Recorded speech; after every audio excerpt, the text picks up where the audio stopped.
This special meeting of the Board of School Directors will please come to order. Will the Secretary please call the roll? Director Ferguson. Present. Director Fonz. Present. Director Herndon. Present. Director Jackson. Present. Director O'Halloran. Here. Director Reza. Here. Director Seamson. Present. Director Vanoy. Present. And President Zomber. Present. That's 9 present. We have a quorum. Will the Secretary please read the call of the meeting? To the members of the Board of School Directors, at the request of President Missy Zomber, a special meeting of the Milwaukee Board of School Directors is scheduled to take place at 5:30 p.m. Tuesday, May 13th, 2025, in the auditorium of the Central Services Building, 5225 West Valete Street, Milwaukee, Wisconsin. This meeting will be broadcast on WYMS Radio 88.9 FM or on the Time Warner Spectrum Channel 13 and via the MPS YouTube stream, the link to which is found on the broadcast page of the MPS website. The items on the agenda are: 1, action on a request for a closed session for the purpose of considering collective bargaining negotiation strategy with respect to wages. 2, consideration of and possible action on a settlement agreement. 3, work session with possible action on the district reorganization plan. 4, public hearing on central services restructuring and realignment to improve academic achievement. Public comments will be taken in person and virtually during the meeting on item 4 only. The Chair will now ask the Secretary to lead us in the Pledge of Allegiance. The Chair invites any members of the audience who wish to participate to do so and asks those who do not wish to participate, please remain silent during the pledge. I pledge allegiance to the flag of the United States of America and to the republic for which it stands, one nation, under God, indivisible, with liberty and justice for all.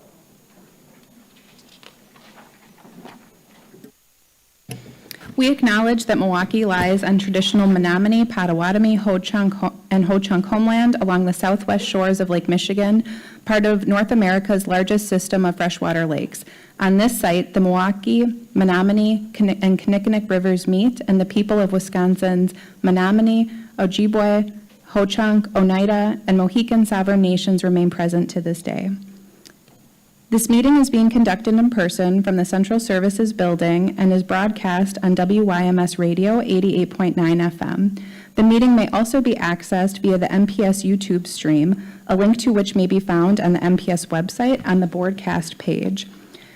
Before we begin tonight's meeting, we have a short announcement regarding interpretation services for the Spanish-speaking members of our audience.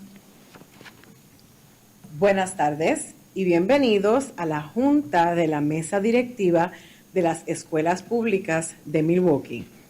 Si desea escuchar esta reunión en español, por favor llame al 312-626-6799 e introduzca el número de reunión 832-0725-4267, seguido por el símbolo de número.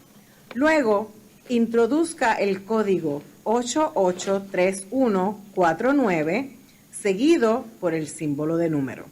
Nuevamente, para escuchar esta reunión en español, llame al 312-626-6799 e introduzca el número de reunión 832-0725-4267, seguido por el símbolo de número.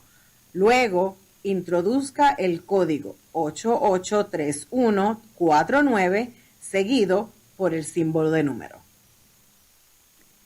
As was stated in the public notice, the board will give public hearing on item 4, Central Services Restructuring and Realignment to Improve Academic Achievement. If you wish to speak, please fill out a speaker slip and bring it to the board clerk. Each speaker will have 2 minutes and 30 seconds. Madam Secretary, if there are no objections from board members, I would like to move the work session first, followed by the public hearing. I would also like to defer items 1 and 2, which were noticed for closed session, to the end of the meeting.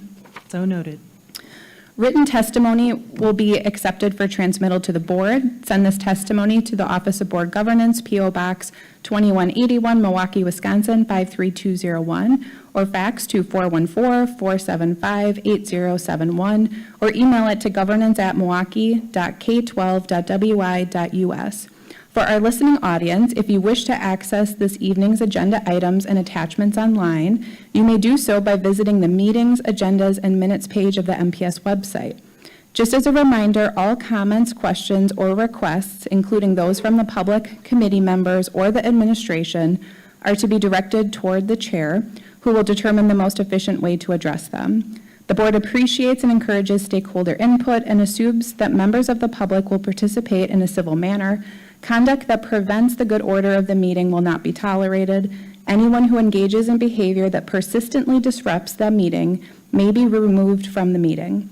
Anyone ejected may continue to listen to the meeting or access the agenda items online. However, the individual will not be allowed to rejoin the meeting.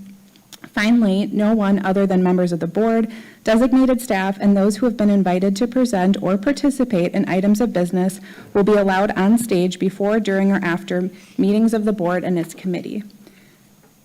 Now let's begin. Madam Secretary, would you please call the work session? Madam President, that item was number 3 on the agenda, work session with possible action on the district reorganization plan. The recommendation is that the board approve the FY26 proposed administrative structure. Thank you. For this item, the board will leave the stage to move to room 103 to conduct the work session. We have limited seating in room 103 for members of the audience who wish to transition to that room. The work session will also be streamed into the auditorium for those who wish to remain here. Upon the conclusion of the work session, we will resume the meeting in the auditorium, and members will have a chance to offer a motion if they choose. Madam Secretary, let's take a 5-minute recess to transition into room 103.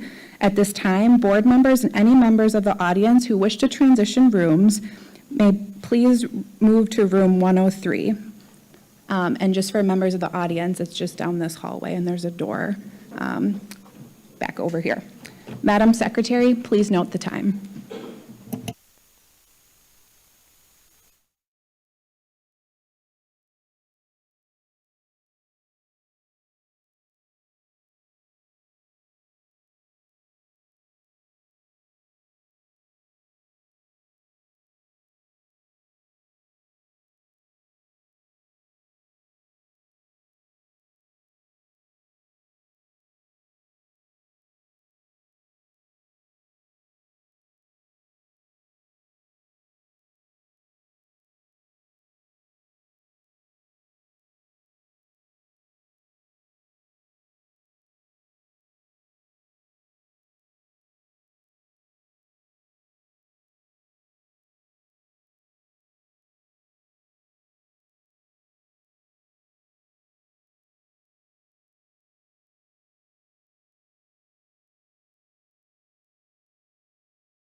for Director.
No, and it's working the way it is. So Okay. leave it.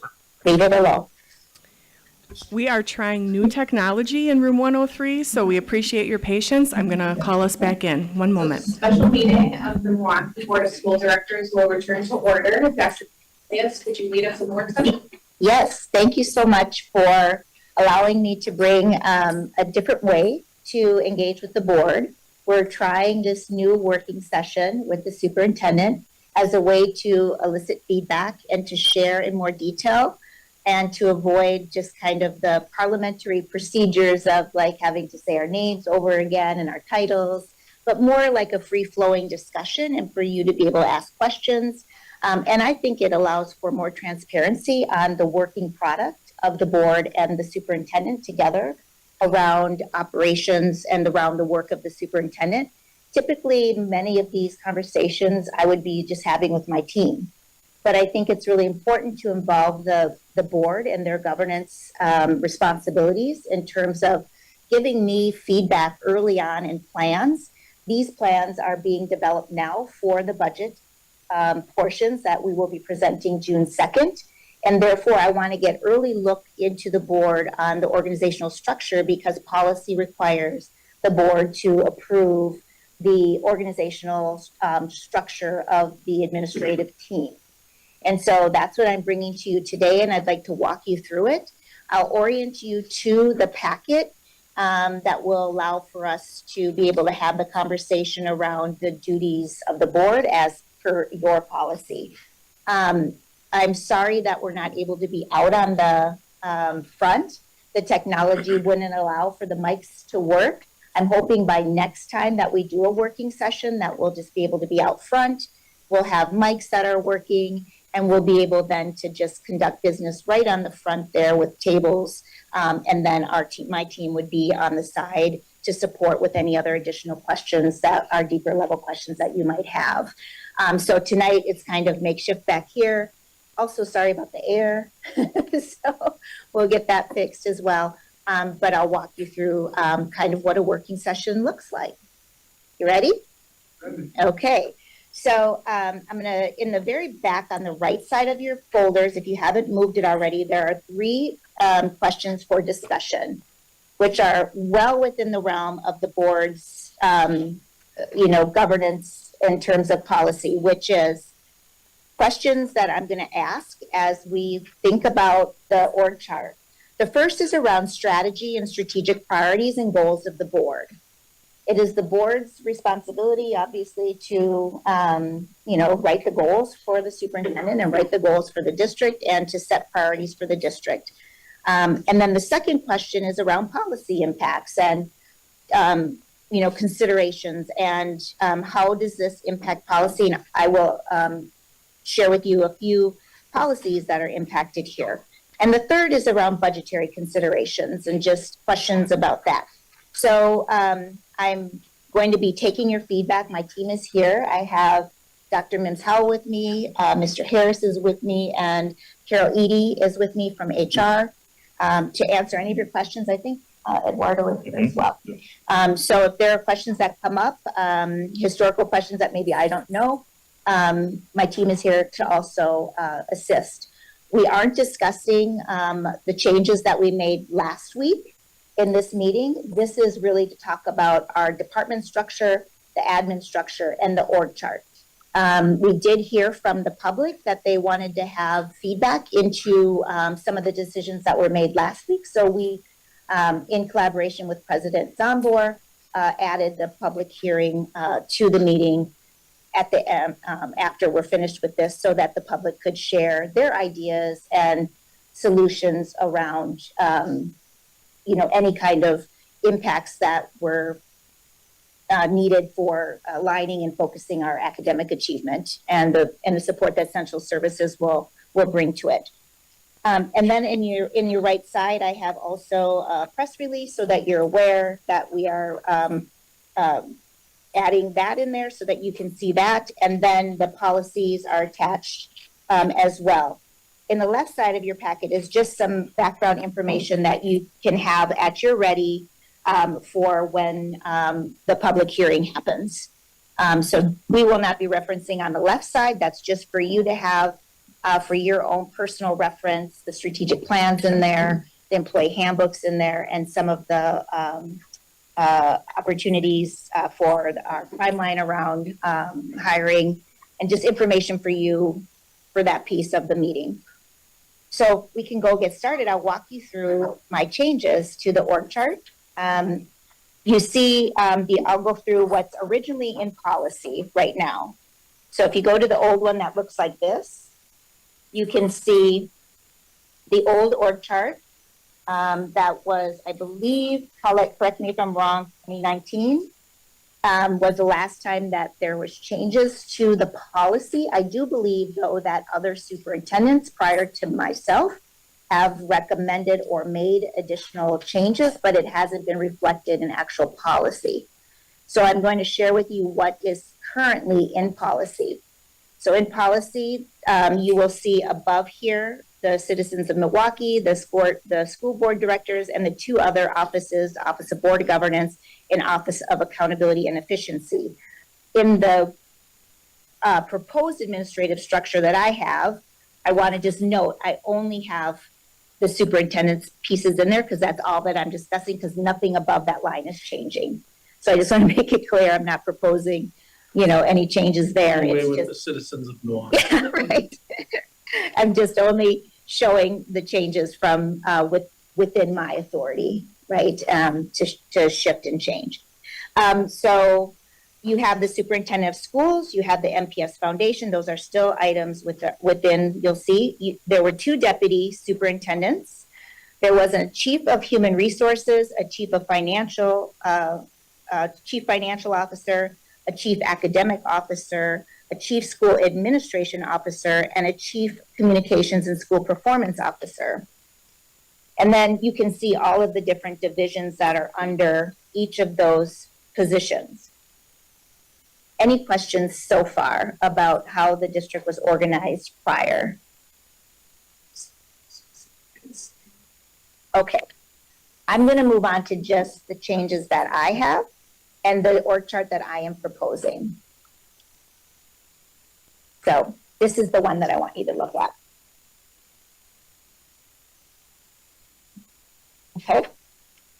So I am proposing that I have a chief of staff, which I don't see on this sheet, but I know that previous superintendents did have, and we do currently have a sitting chief of staff.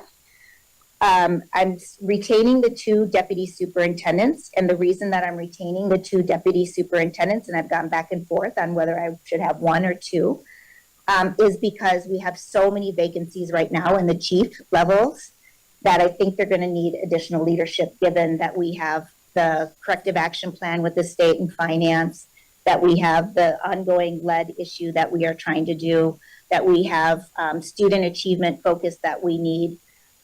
We have a facility study that is in works. We have an HR audit that's in work. We have governor's audit for the operations and academics, and our communications and our HR department need significant support as well. So I think we're just going to need additional support right now, and that is why I'm retaining the additional deputy superintendent, because these positions will be mostly new, and they're going to need the additional support. I am also recommending over to the left side of the board that we have 2 additional attorneys that we would hire. Currently, right now, the city is our statutory attorneys, and I have been working with the city attorney to look at the way that we offer legal advice to the board and also to the superintendent. And there needs to be additional capacity, I believe, in our labor office and our legal office. Currently, we are contracting out at the tune of about $400,000 to $500,000 a year for outside counsel whenever there's a conflict. And it just seems to me that it would be good to have a couple of attorneys in-house who would also have a dotted line to the city attorney, and all of us would work together on those other attorneys when we need advice when there is a conflict. It just seems to be a better use of resources. They'd be more accessible to us, and we would be able to create an efficiency there, I believe. Underneath the deputy superintendent, we would have 1 on operations and 1 on academics.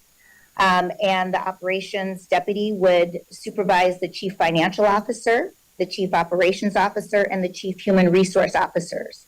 Now, remember, of these 3 areas, there is a huge amount of work that we have right now. We have the corrective action plan that we are doing, plus we're looking at centralizing budgets next year to be able to better create equity across our schools and to focus our effort on equity and student achievement. And so that's going to take a lot more of our resources on the leadership level to be able to deploy new solutions and new efficiencies within the district. Under the chief financial officer, you will see the financial planning and budget services, which exists now, the comptroller, the director of procurement and risk management, and the director of state and federal programs. Those are all items that the current chief financial officer has, but the chief financial officer currently has IT systems as well across the district. I'd like our chief financial officer to focus on finance and budget and not have the additional responsibilities of IT.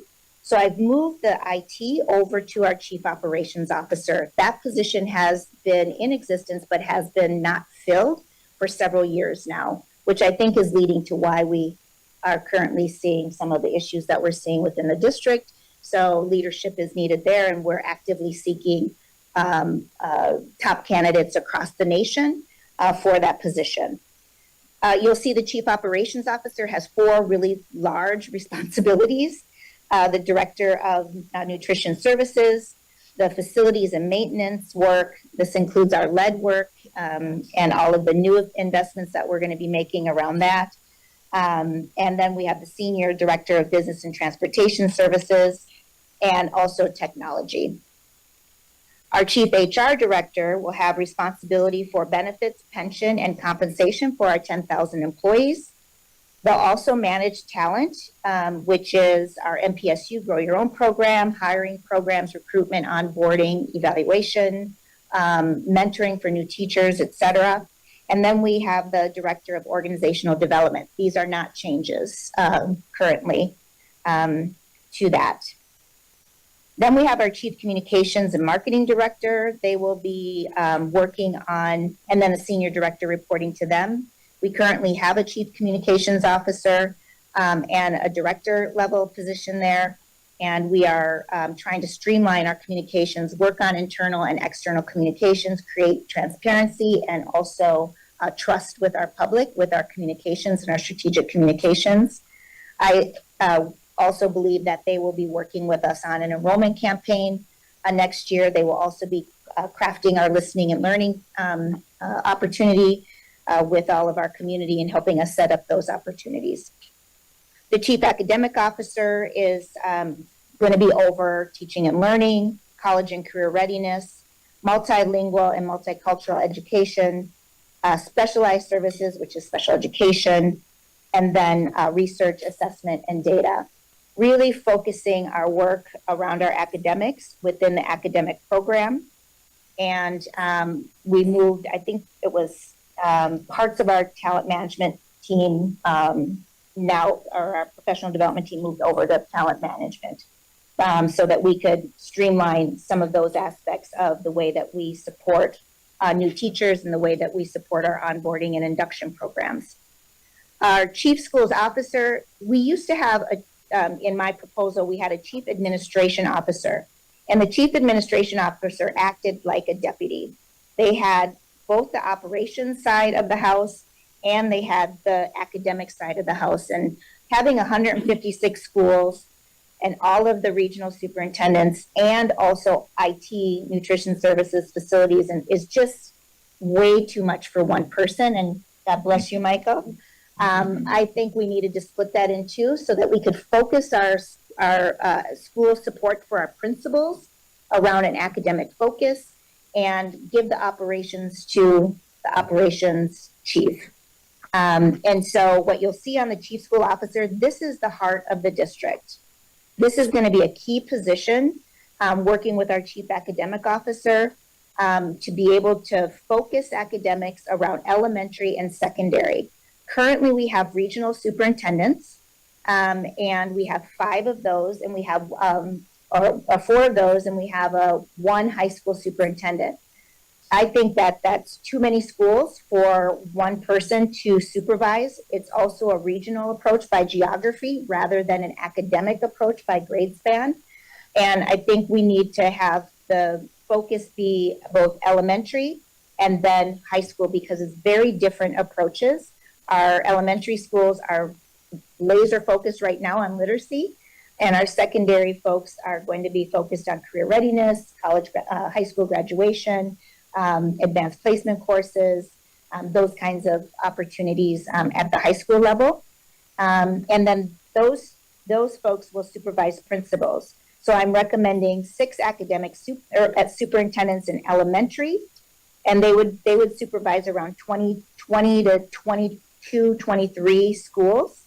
And then our high school superintendents, there would be 2 of them instead of 1. Because of the issues within our high school and us needing to really provide additional support to our high school principals. The chief of schools will also supervise the managers of school operations. We had positions called instructional directors, and they really ended up not really focusing a ton on instruction. They did a lot of operational work for the principals, even though it was designed to be an instructional position. And so we're clearly defining that it is the academic superintendents who are in charge of academics, and we have these manager positions. I think there's 4 of them, and they're going to be supporting the principals and the academic superintendents in operations. They'll run down issues with nutrition. They'll run down issues with facilities, safety, transportation, and technology. as those come up and support in that area so that that burden is lifted from our principals. When problems arise, work orders aren't filled, they can run those things down and support the academic superintendents working with the chief operations officer and the deputy superintendent.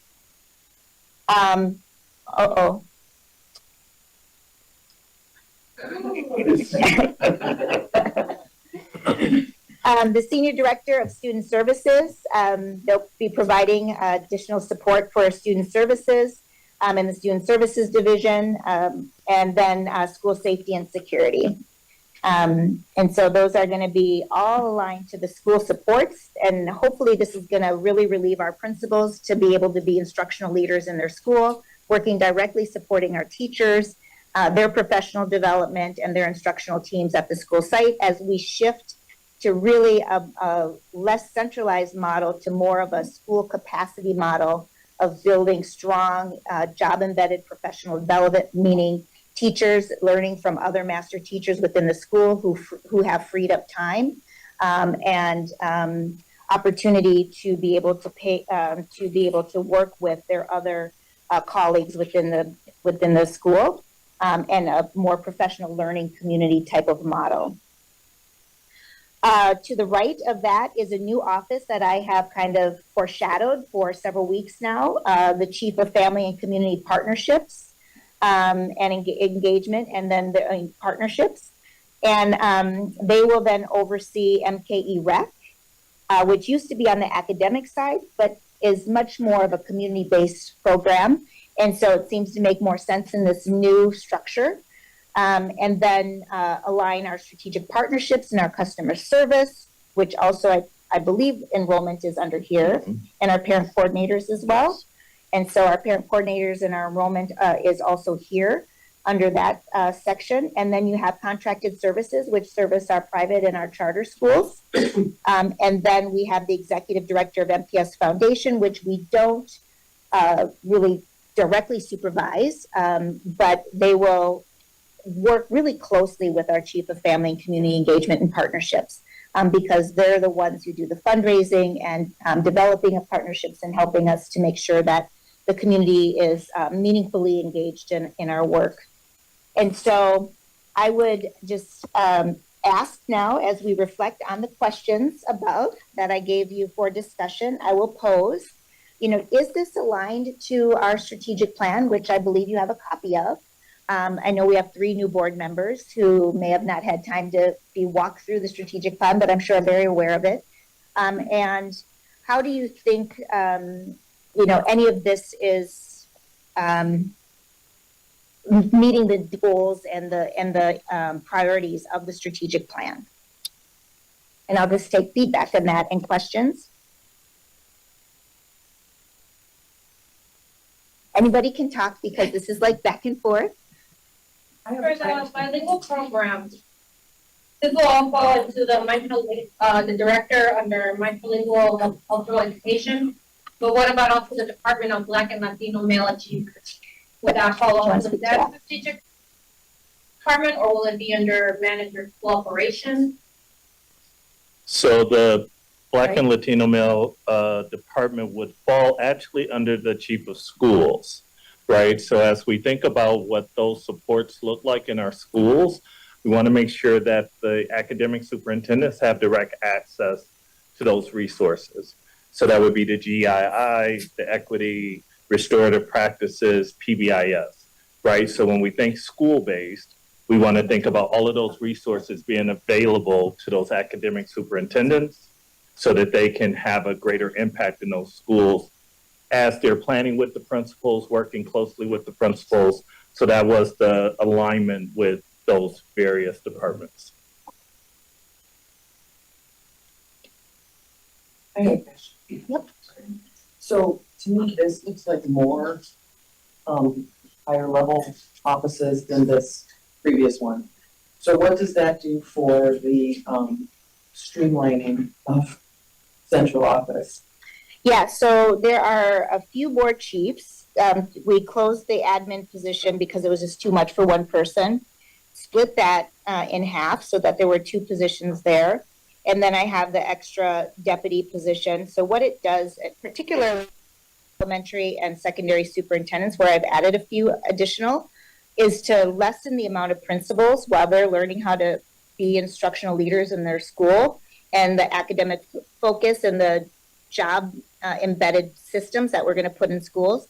They'll have that added support rather than a regional superintendent having, how many do they have now? So the high schools have, we have one high school regional superintendent, and then we have the ILD, and so they have the 27, 28 high schools that they supervise. And then in each region, they're to range 27 to 28 schools. So this is bringing down that responsibility of how many principals that they would actually supervise, especially during this time of transition, where we're trying to put together our academic agenda and move that forward. So it doesn't reduce like the number of administrators we have in the district, stuff like that. It doesn't reduce the number of principals that we have in the district. We did do some other administrative streamlining on the org chart below that line. Yeah. And will we see that too? Yes, we have 31 positions that we have eliminated. And then we added back, I believe, 12, so that there's 19 positions that we have as savings. Correct me if I'm wrong, Paulette. I think that's what we have. Yep. Specific to with the question being, how does this align with the strategic plan? One of the items on the strategic plan and the special projects is about the school lunch program. And I see that we're moving the nutrition services from one area to the other, but then I'm just wondering if you can help us talk through like how that furthers that work, or how looking at the checklist of what we should be expecting in 25-26, how does this better accomplish those goals, being under the chief operations officer versus the chief financial officer, for example. For IT? So I was saying that under the strategic plan and the special projects, one of the items, it almost would have been helpful if we had started with, these are the like the things that we had identified in the strategic plan. Yeah. If you want to have that discussion, but yeah, just looking at this one, specific one, called out as one of the items in the strategic plan. Yep.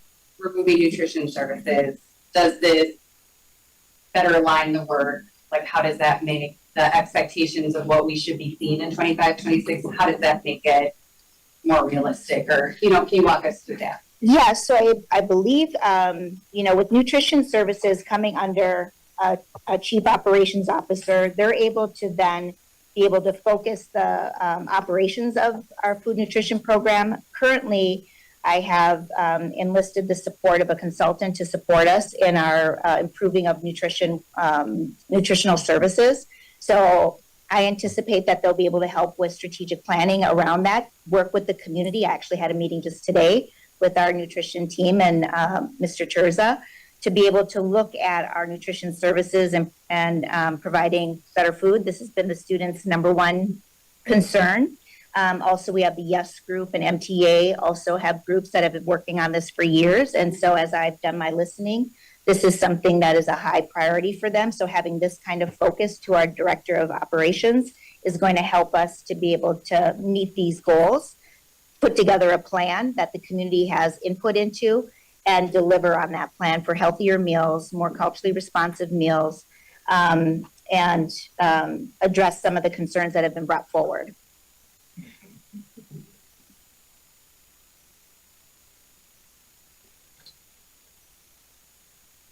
Yep. The manager of government affairs on the right-hand side under chief advisor, that's currently under the office for government. Is that the same position? Yes, that's still the same position. That's Chris Steele's position. Can you talk a little bit about the reasoning for moving it out of the office for governance? Yes. So I believe that there's going to be a lot of advocacy that's going to be needed with the superintendent. Obviously, I've shared my background in governmental affairs, having been commissioner for 8 years. I really want to work more directly on our efforts with the State House and building, particularly and our civic leaders at the county and at the city, to be able to align and leverage policy, align and leverage resources for the district, and just having a closer relationship with our manager of government affairs, I think would give me the opportunity to really set forward for the board and myself and our organization a legislative platform every year that we could go down and to the State House and advocate for resources for our students.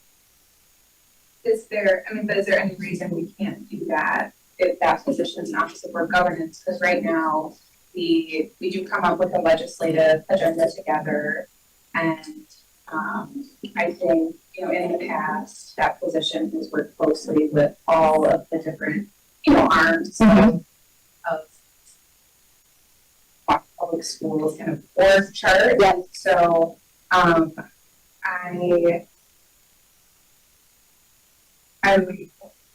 concerned about the board not having that legislative arm under the Office of Board Governance. Okay. So that's something I think I personally would need to think about just a little bit more and look policy to make sure that we're not giving up something that's really important for the board's governance structure just under board rules policies. I appreciate that. That's why I'm here with this in a workshop. I appreciate that feedback. I think the position has gone back and forth.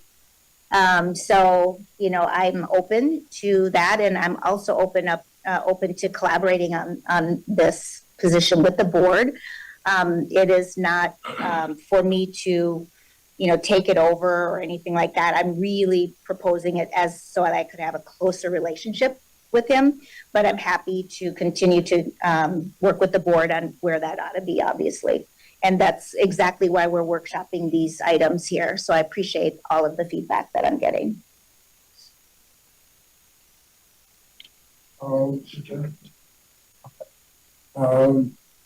My first question would go to your proposal to bring in-house two attorneys.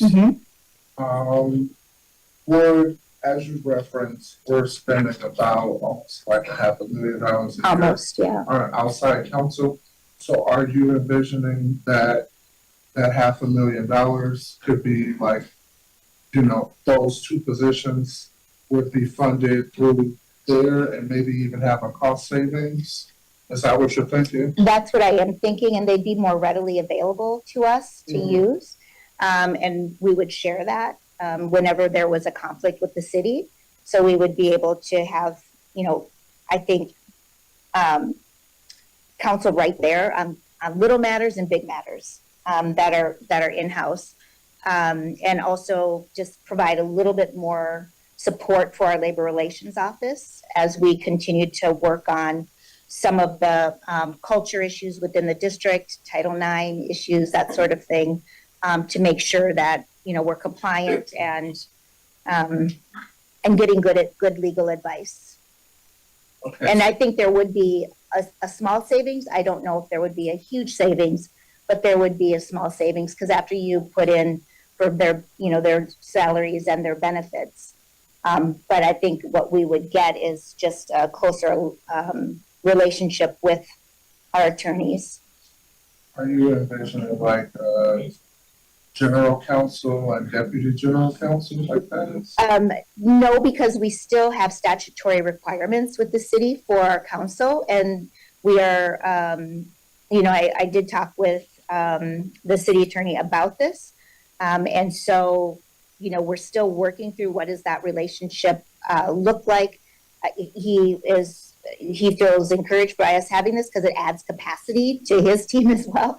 And so I think that this is a way to just kind of tip our toe into looking at support for the district around the legal matters and making sure that we are absolutely covered. You know, obviously we have audits and we have things that come up all the time.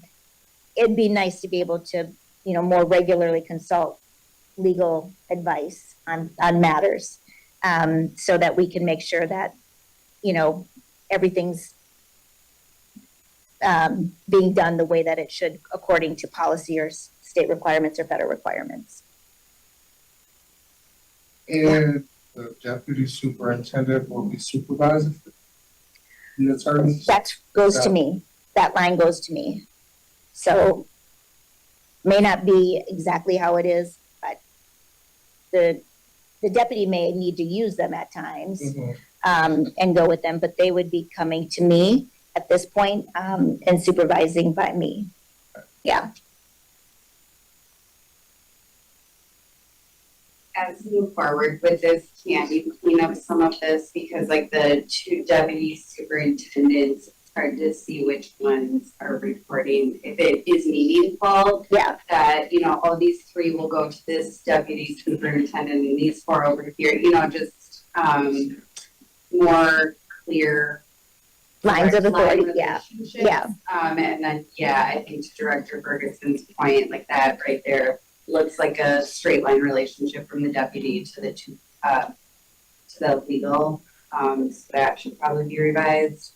I will just say that moving back to the question of how this ties into the strategic plan, I definitely support that the chief communications officer would not have also contracted school services, all these other things that are not directly related to communications. That is one of, you know, our biggest criticisms that we get from our community, and it does directly align with the strategic plan. You know, we have these 5-year benchmarks that we're supposed to be meeting as it pertains specifically to communications, and I think you know, that laser focus on that is really important. So I definitely want to support that and do that. Thank you. You know, it was a call out in our operational audit, and it's a big issue for the public. So I have it reporting directly to me.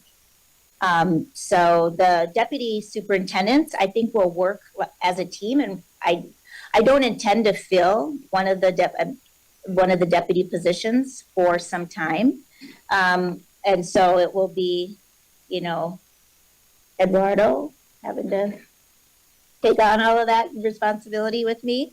But I wanted to just leave it there so I didn't have to come back to the board later and ask for it if we need it. So I'm going to be driving the academics as well on the academic side, and Eduardo will be leading the side with the operations.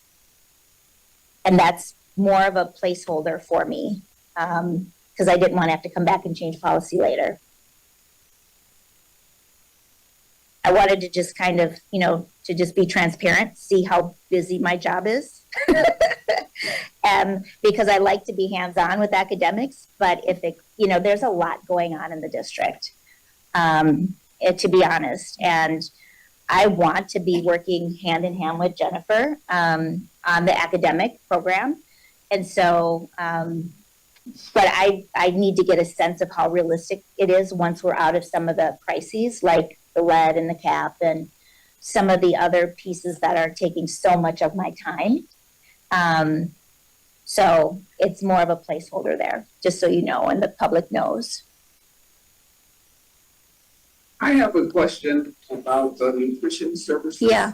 And my concern looking at this is that nutrition services is pretty much in the same boat. They're reporting to the same COO and deputy superintendent.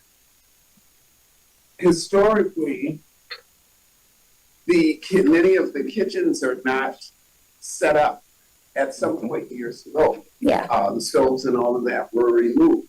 So my concern is that with both facilities, which plays a very important part in the restructuring, with that and the nutrition services under the same superintendent, I would have some concern with that, making sure that those kitchens are finished. Yeah. So the reason that those two things are together is because they're highly related. And so Yes, they are. if we're going to be doing work in our facilities, and let's say at some point we're talking about rebuilds in the district, or new builds, obviously the operations officer would be a huge part of that. And these are the key areas whenever you're thinking about building a new building. It's technology, facilities, and nutrition.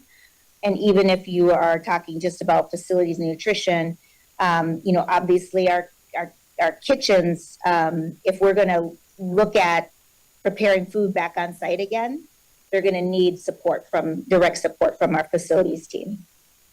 I agree with that, and that's the way I looked at it Yeah. initially. But then when I started working to the top, then that's where my concern came in, is because I would not want to see the buck stop at the deputy superintendent, for example, and never get to you.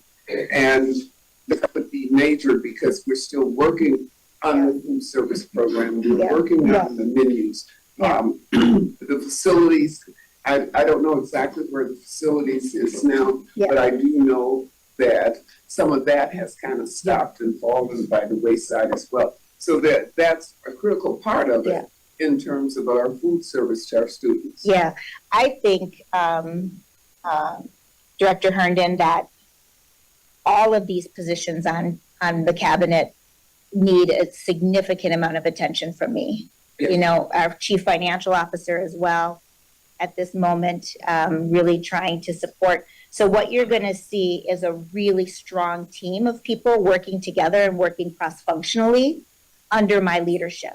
So even though I have deputies supporting, they're going to be acting like a team, and so we all get to the table and we work together. And that's what I'm trying to grow here with this team.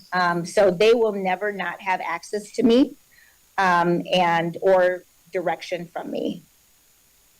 I think probably my team can probably attest to how we've been working together as a team on these things. Yeah. But day to day, there will be things that come up like on facilities, and the operations person will be the one kind of running it to ground, but they might call me and say, we have this issue going on that we need to get more resources for, we need to communicate, or when it's a strategic direction question, it's brought up in senior team meeting, and the whole team will be able to provide support to each team member. Yep. When we're thinking of the overall strategic plan and the overall mission, as it were, if budgets don't align to those things, then some of these things will not happen, right? So when do you think we as a board will know the numbers of people that will fill in each of the boxes? Because it's, we can look at an overall chart, and that vision may look great, in the larger picture, but if the resources aren't aligned, then they're empty. So I would like to know how soon we'll be able to see, real numbers in each of the boxes. And then two other things, how do middle schools play in the whole elementary, secondary divide? And then when you say partnerships, I'm wondering what you mean exactly by that. Yeah, so very good questions. I am going to be bringing, I believe it's the 22nd, President's on board, that we have another meeting. The 20th or the 22nd for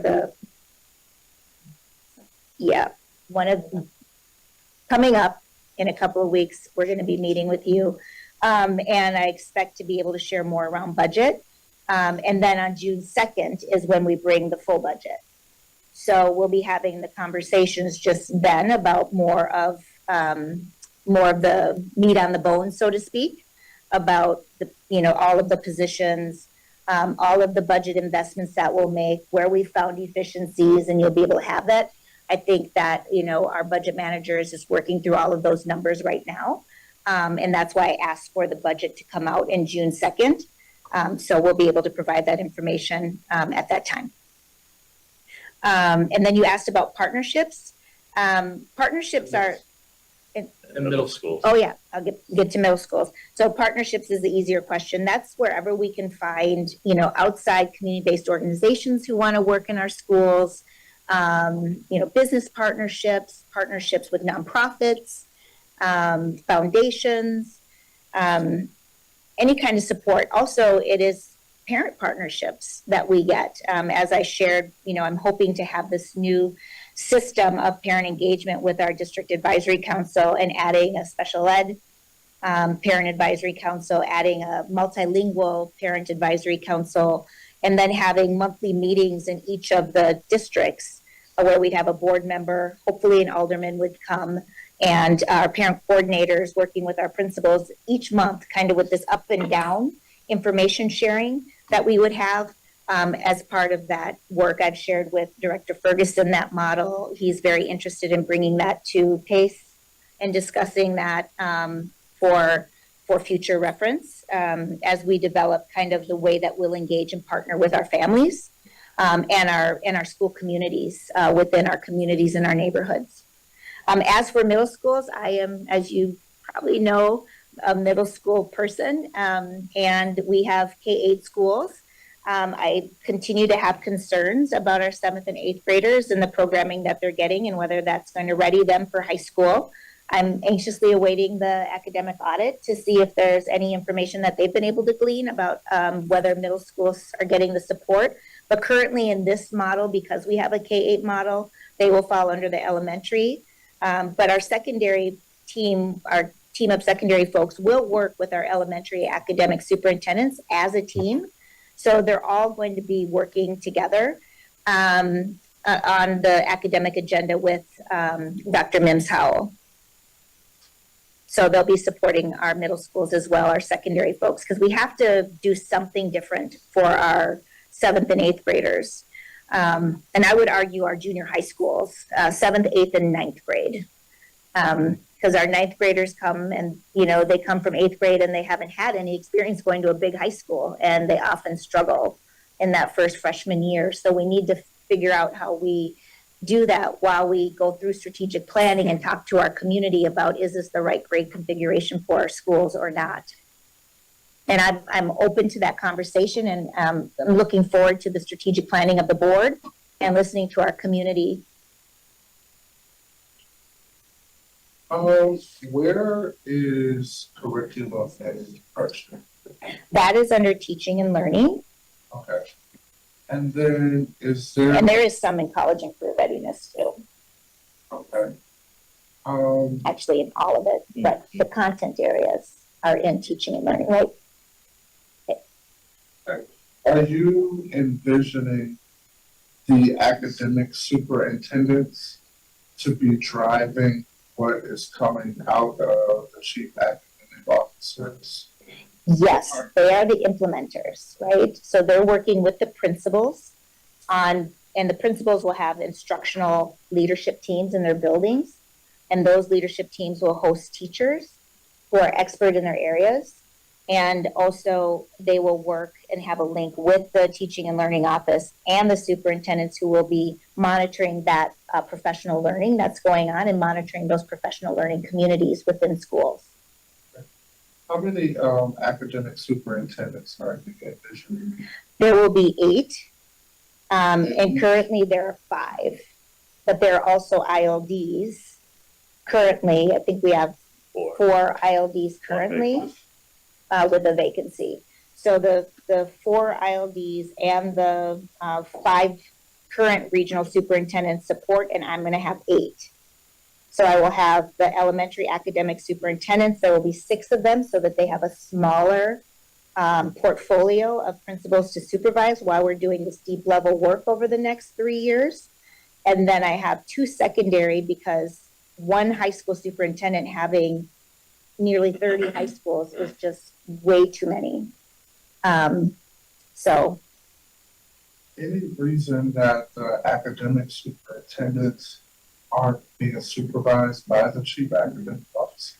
Yes, because the chief of schools will have a deep academic background, and they will partner with the academic officer who also has a number of other responsibilities and can't supervise the principals. and do all the responsibilities of the teaching and learning team and monitoring all the content areas, monitoring special education, monitoring multilingual education, career and college readiness. There's just a lot of the content side, the professional development side, and the academic superintendents are really principal supervisors who are supporting the instructional leadership of the principal. So they're supporting the implementation, and they're supporting the creation of the vision, the strategic direction, the professional opportunities, establishing all of that, the curriculum adoption process, monitoring standards, assessment, and data, school performance. Then I kind of want to follow up on Director Ray's question about Black and Latino male. Yep. I'm sorry, I missed some areas where you said that's going to be under the chief schools officer. So that's going to be supporting those academic superintendents, right? So where is it on here, though? They're like the next level. So that's why it's not shown here, but that is that academic support that would be, it was in CNI, it was in curriculum. And as we've gone through this year, we utilized those resources a lot. And so we understood and learned that that would be a greater support with the academic superintendents with this academic focus to support our schools. So, but that is definitely in that realm. It's just not on this particular chart because this is more of that second level or the higher level. But then when you drill down, those folks support those academic superintendents. That's a little kind of scary to me because this group is so far behind. I was hoping it like raise and level of priority and closeness to the superintendent. Yes. Can I clarify, you said chiefs, they're under the chief school officer, so yes. They're like. They're here, yeah, by the chief school officer. So they're supporting that work The chief school of the officer. chief school. The chief school officer supervise them, but they work with the secondary superintendent and then, yeah. So it's not that it's under all of this. No, Yeah, I wouldn't think of these as tiers, Yeah. right? It's not one that's more. We just wanted to make sure that you saw the departments that were listed. Those departments, right? When we think about all of those departments, we're combining those, right? They'll be considered school supports because they support all of our schools. And so therefore they will be encompassing all of the work with our academic focus, but we also know that there's other needs of our students, right? And so those folks, TBIS, restorative practices, they will be coming together to support all of our schools across the district so that we can have a greater impact on those outcomes. what we're trying to do is move it more to the schools than here at central office so that they're getting direct supervision and work with our chief school officer who is directing the vision, directing the work, the implementation, and the student contact, right? And so there's not a lot of them in that office. And so we want to be sure that they're at the level of where they're strategic as well, and providing strategic advice to these academic superintendents and principals, and they're part of that team. I believe it's a much better alignment because the academic superintendents are the ones who are going to be driving. This is a very important position, which is why I said it's like the heart of the district, because you don't get anything done without principal leadership at the school site. Principals really are the heart of everything in your schools. And so these superintendents are the ones who supervise principals and support principals. And so this office here is where we are depending on them to implement the vision from the academic office and get the work done for kids.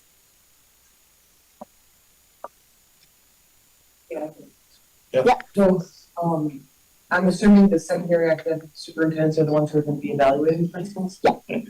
Okay, and, I just wanted to applaud when you said moving some of these to the schools, because I do think that's what it is. Yeah, yeah.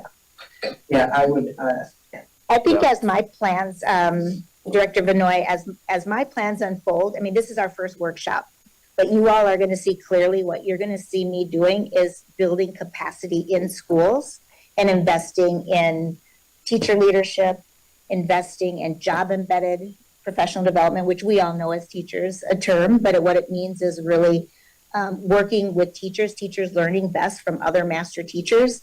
We have like department chairs in some of our schools and not in other schools where they're providing content expertise and they're going into the classroom with the teacher, helping them with their lesson planning and unit planning, helping them understand data and align the assessment systems in the district, helping teachers to be able to understand their practice around equity and opportunity for kids, helping with tier 1, a good first teaching, and also helping with tier 2 and tier 3 teaching. What do you do with a struggling student? That's where you would then be able to say to the Black Male Achievement Office, we need support from on a larger scale around Black male student achievement and looking at the data. This team will be looking at the data and developing not only tier 1 kind of strategies for everybody, but those specialists aligned, our LGBTQ specialists, our equity specialists, our trauma and restorative justice, our folks in Black male student achievement, they will be part of that brain trust that is looking at that data and then being able to redeploy the strategies with those academic superintendents and the chief school officers and our principals. And so I think that is really important. And teachers are engaged because they're engaged at the school level in their school level information. And it's this team that's taking the aggregate from all schools within their area that they are supporting. So I think it's an exciting opportunity to think about the work differently from a school-based capacity building model than more of like, you know, we have a few centralized people who can support this school, and this school, but it's not more of a broader base where the expectation is if we do something, it's going to be in all 156 schools. And we need to figure out how to build the capacity in those schools so that we have greater equity and we don't have this regional disparate kind of effort, you know, more of a train the trainer model. Let's say we adopt this model, and my question would be, how do we collaborate on some sort of system of evaluation or check efficiency and benchmarks, considering it's something new, just to make sure every job or every category is done with fidelity, so we can monitor it a lot better. Yeah, I think that the instructional teams will work on that at the school level. They'll probably be engaging in walkthroughs. They'll be engaging in lesson study and understanding. Our academic team from the central office will also be engaging in those types of activities with walkthroughs and understandings. And so I think engaging a whole entire evaluative model is important to understand where we're getting results and we aren't. And the data and research assessment team can help us with that. Because having data drive our practice and knowing if this is working is really important. You know, we're going to be trying some new things and we're going to be asking our teachers and our principals to try some new things so that we can get better results for our students. We can certainly bring some of that back to the board as well. Erica? I just had a question about like the shared leadership model that's part of MPS. And, you know, I think it kind of goes, or it's a piece of the evaluation, right? Like, how does the staff feel? You know, how are they having those opportunities for shared leadership with their principals? You know, up to kind of like up and down that system. How do you see that working? I think I have it envisioned out for our parents a lot better than I do yet for our staff, because I don't yet have a full understanding of what surveys we already use in the district and what evaluation systems. So that's something that I will take back to the team and really pay attention to as we think about all of the work that we're doing. I just don't have a good handle yet on what we're doing. I know that we do some walkthroughs and we do some instructional teams, and there is performance evaluation, but I haven't been able to have the time yet to dig into those systems clearly yet. But I am trying to align the talent management team, for instance, our new teacher mentor team, and so just trying to get a better understanding of that. So I'll have to come back with a full answer after I meet with the team on it. But I appreciate that feedback. And then just one other question around literacy, since that's such a key thing at the elementary level. Are there additional, supports that you see in terms of how this new model is set up that teachers would be receiving in the classroom or at the school level?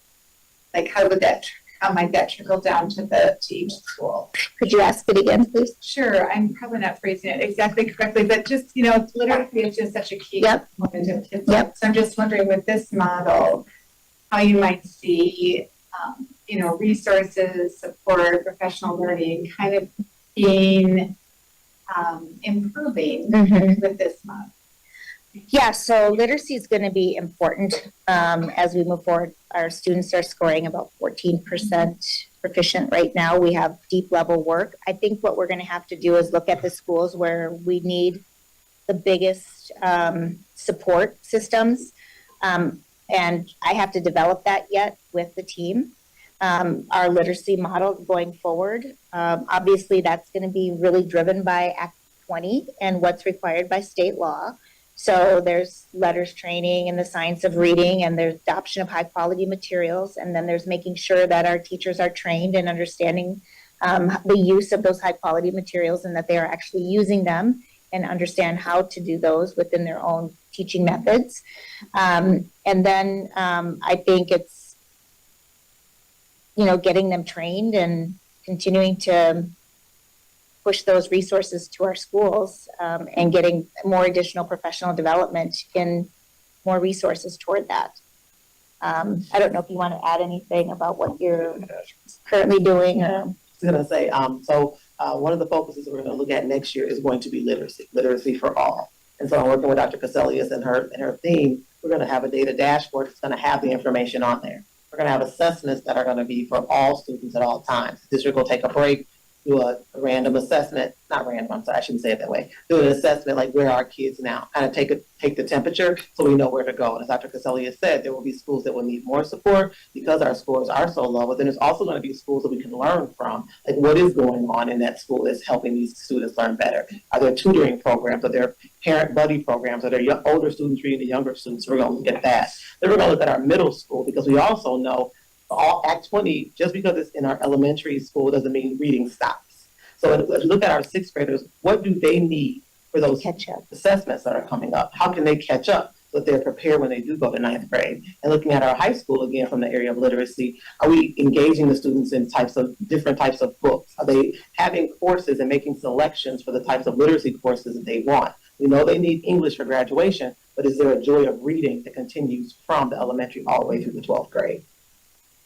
I think that, we have started to have some initial conversations around our academic plan. I have been waiting on the academic audit and also a lot of attention to lead and facility work that has taken some of the attention away and our corrective action plan. But absolutely, we will come back to the board with a full academic plan on our focus coming up in the year. We just need a little bit more time to flesh out the details. So I was going to start with one question, but then Erica, Director Season's question kind of took it in a different direction. So I don't know if it's too in the weeds, but with the elementary academic superintendent said there will be 6 and they'll have 20 to 23 schools each roughly. So at first I was going to ask if you have any idea or insight like in what that looks like. Are you going to try to, so if it's not going to be regional, are you thinking like, oh, we'll put all the Montessori schools together so that we have one superintendent that's equally supporting all the schools with the specialty, but then from like the literacy needs, are you thinking maybe we'll, group the schools that need the most literacy support, or we'll say this group of schools is kind of clicking, like they're just on firing on all cylinders. So we're going to give this one superintendent more, and then we'll say this superintendent is going to work more closely, have fewer in their portfolio, so they can have more hands-on. Like, do you have any idea how that looks? I have seen both models. So I've seen where they do more of a regional, and I've seen where they take a specialty magnet type of focus for magnet schools or grade level.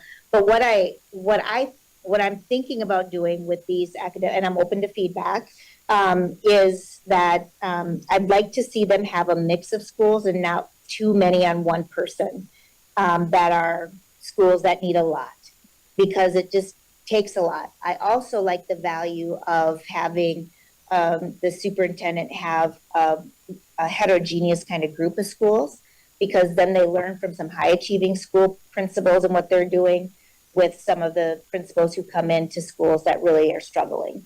And they get that kind of support, and they can cross-pollinate and have good ideas and share staff. And I think that is a really good model.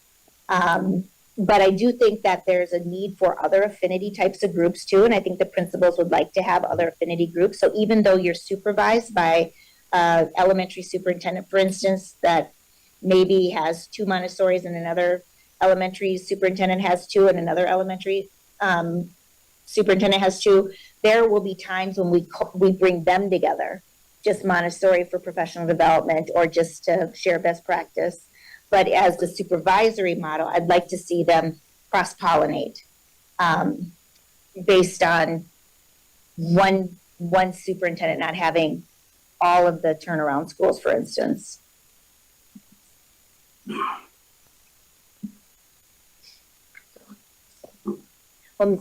Maybe we can move to, because we talked a lot about strategy, which is great, because I love that you guys do the strategic plan. I did include the policy, which we will bring back to the LRP committee.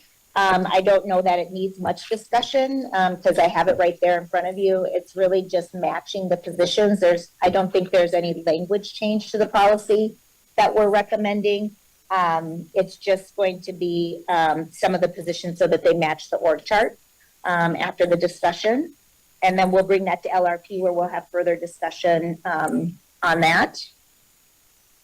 And then the last question is just budgetary considerations, which was already asked by Director Fons. And I anticipate that there will be savings.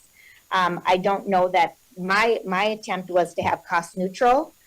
We are for sure cost neutral, but I think we will have some definite savings. And Nick's just putting numbers to paper on that, and we'll have that for you at the next meeting. And for sure by budget time, by June 2nd, you will have all of that. How many of these, I was just curious, do we need to fill? Yes, so currently the Chief Financial Officer is filled by Aicha, and she has agreed to stay on. The Chief Operations Officer is vacant. The Chief Human Resource Officer is vacant, as is the Senior Director for Benefits and Pension. And the Chief Communications Officer is vacant, as is the Senior Director of Communications currently. So these 2 positions are currently vacant. The Chief Academic Officer has agreed to stay on. So Jennifer will be staying in that position. The Chief Schools Officer is a new position from the Chief Admin Officer, which again, I'm shared is like way too much work for one person. And then the Chief Family and Community Partnership Office is brand new. So that will be a new position that we would hire. Eduardo is sitting in the Deputy Superintendent position. Michael has accepted the Chief of Staff position. And Paulette is going to be chief advisor, still working with the board and supporting us on strategic initiatives, innovation, and accountability. And then for the academic superintendents, Oh, those are all open. So all of the positions for the secondary and elementary positions are open and will be posted shortly, I think. And then the manager school operation positions are all open. Those are 4 positions because they're going to be focused on operations and kind of as we move to a centralized budget, and I'm working with the council to support us in that process. It'll be a year-long process of centralizing those budgets. What we're trying to do is free up principals from those more mundane duties of operations so that they can focus on instruction and have time to be in their building, setting culture and climate, working with their teachers, working with their community, developing partnerships with the community, working with their parents, and managing that whole side of the house instead of trying to do all of the budgeting, the running down work orders, running down transportation, food nutrition issues, that kind of thing. So. And just one correction, this is Carol right Oh, yes, and Carol is wonderful and is currently sitting in the interim human resources, and I keep begging her to stay, but she is the senior director of benefits. Just for clarification. And any other questions? And did you, before going in to potentially approve the org chart, do you want to make a friendly amendment of moving the manager of government affairs back over to, I don't know how the board feels about that. Or What we could do is we could take a recess before going out there and then, well, I'll just share it, so. But someone could potentially make the motion, approve with, that have the manager of government affairs back under OBG. And then, did I also hear someone was suggesting a direct line from the attorney? that is a direct line. That is a direct, it's just not, yeah. Okay. And so just for clarification, this is our chart, and when we get the budget in June, finance gives like the final that comes, so all of that comes with that final. But then we do have to update the attachment to 2.03 once we Next week. reaffirm it. Yes. Yes. So we'll update any of these 2.03 for an LRP, but we could, I mean, it feels like you're, I know you're just really quickly and you might want to get like in, so we could definitely give you authority to do that tonight. Yep. So there's just the move to approve the administration's recommendation, the exception of moving the manager of government affairs. Or maybe just tabling that for further discussion later. that one, is there, everybody, Yeah, so we could definitely discuss that manager of government affairs later. Yeah. Yeah. Well, I would like to know, like, I think I'll send around an evaluation just to kind of see what your feedback is. This is the first time we've done this. I hate it.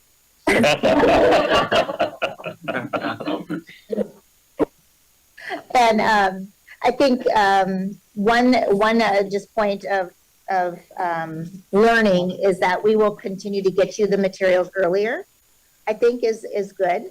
And just having good feedback, I think ahead of time on the materials would give us more opportunity to know the kind of questions that you're going to have. We can make sure that we are prepared to answer those questions in a working session. So this is our first time attempting to do something that's a little bit different. So I'd love to get some feedback from all of you on how we can just improve on the process and just trying to create more transparency in the working plans of the superintendent with the board. for the public. And I think that this is a good first step. And we'll just continue to figure out how to make our work seen with the rest of our community as we develop these plans and as we move forward. Thank you for indulging me to try to figure that out. Thank you. Thank you so much. We're gonna take a 5-minute recess, transition back to the audience. And, if you would like to. Thank you.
Listening audience, we are once again in the auditorium.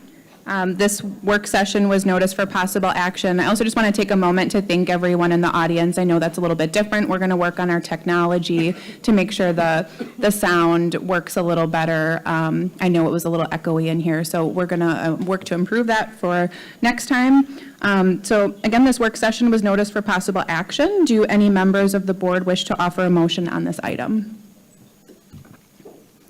Director O'Halloran. I move approval of administration's recommendation as it pertains to the revised administrator, with the exception of keeping the Director of Governmental Affairs, maintaining that in the Office of Board Governance for now. Is there a second? Director Ferguson. I have a question. Are we moving it to the Office of Board Governance, or are we tabling it for a later, more discussion? Just asking. Well, the revised structure would move it from the Office of Board Governance, so I was just holding it in the Office of Board Governance. I'm open to further discussion at a later date, but from the temperature within the room, it seemed like that was the only concern that was raised. So I was hoping to just keep it within the Office of Board Governance for now.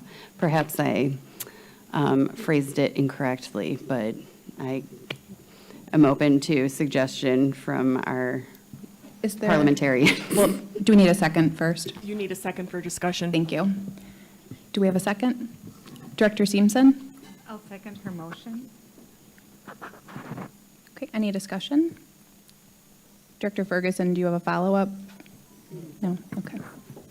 Okay. If there's no further discussion, Madam Secretary, please. Oh, I'm sorry. Director Fons. Yeah, I guess my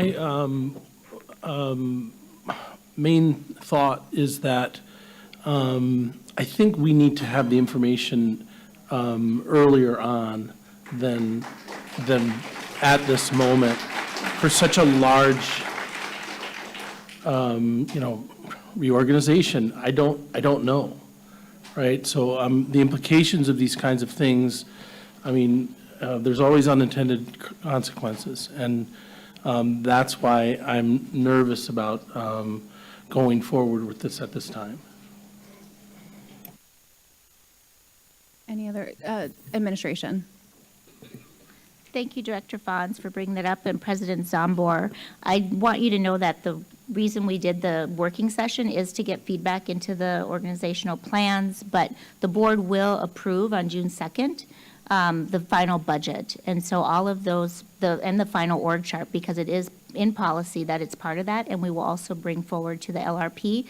What I'm trying to do today is to have the public see working sessions of the board and make our work more transparent to the public. And so getting this feedback, getting this opportunity for you to be able to move forward with some of the aspects allows us then to move forward, assuming that you will be able to approve the final budget June 2nd. Thank you. Any further follow-up, Director Fons? Yeah, I would just repeat, I think we could have more meaningful discussions if we have information earlier. Director O'Halloran. I guess just point of clarification, I don't think we're actually approving the budget on June 2nd. I think the budget will be introduced. So I just want to clarify that I just want to clarify for the public that we don't have the budget yet and we're not having that discussion yet. That will be introduced. But then since this is noticed for possible action but no action is required, is that correct?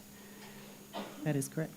Okay, so I'm just leaving the door open if anybody would like to instead change course and just leave this as an informational item.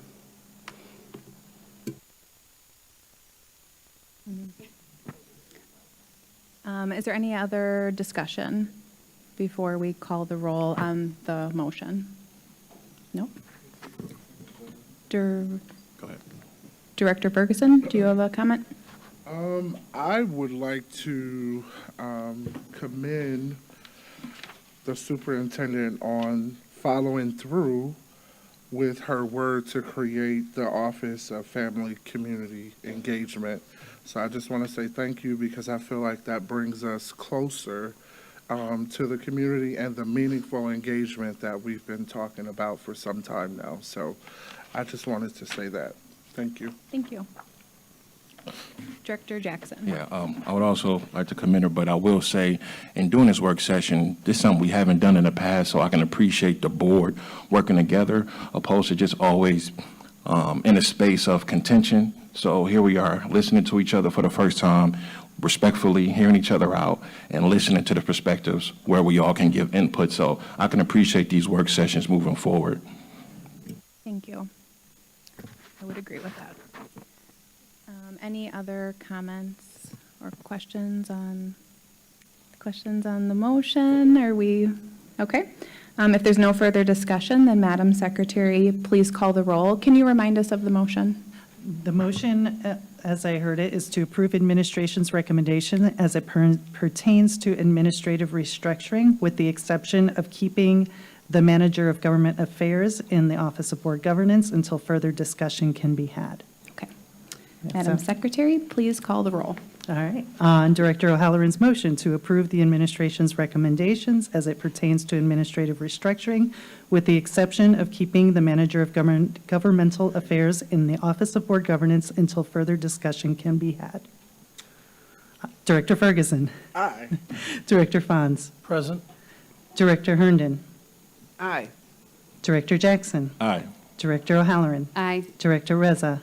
Aye. Director Simpson. Aye. Director Vanoy. Aye. And President Zomber. Aye.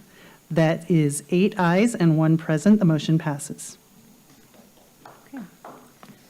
Madam Secretary, would you please call the public hearing?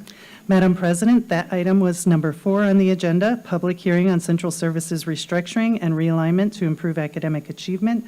The purpose of this item is to give public hearing. This item was noticed for public hearing only. No action will be taken. Madam Secretary, as this is a public hearing, we will go right to the public. Do we have any speakers on the virtual platform? We do. We have 2 speakers on the virtual platform. The first speaker is Gretchen Kapperman. Gretchen, can you hear us? I can hear you. Can you hear me? Yes, we can hear you. Thank you.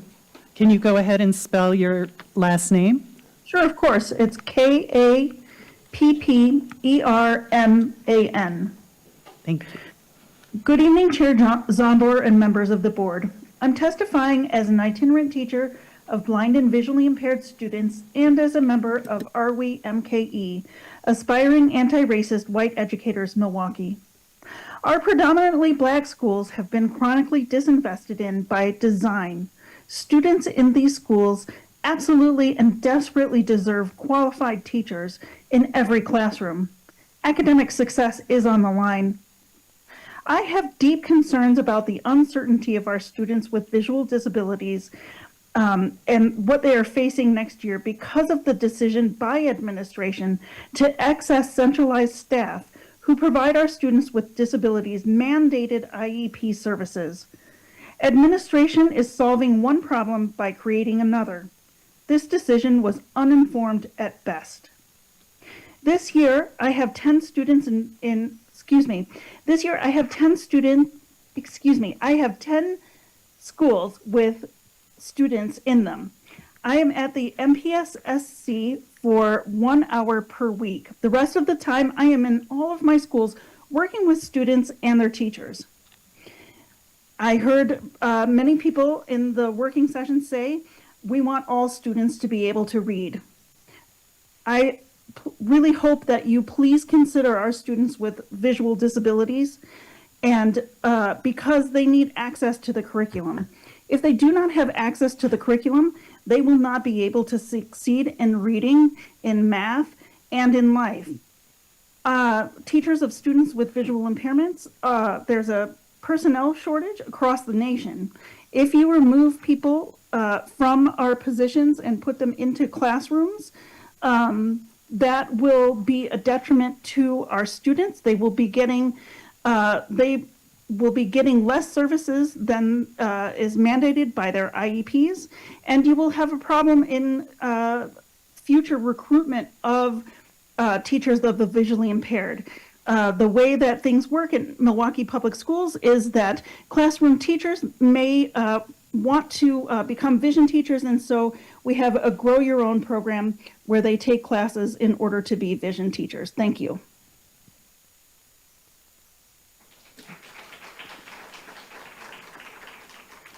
Our second speaker is Angela Harris. Ms. Harris, are you on the line?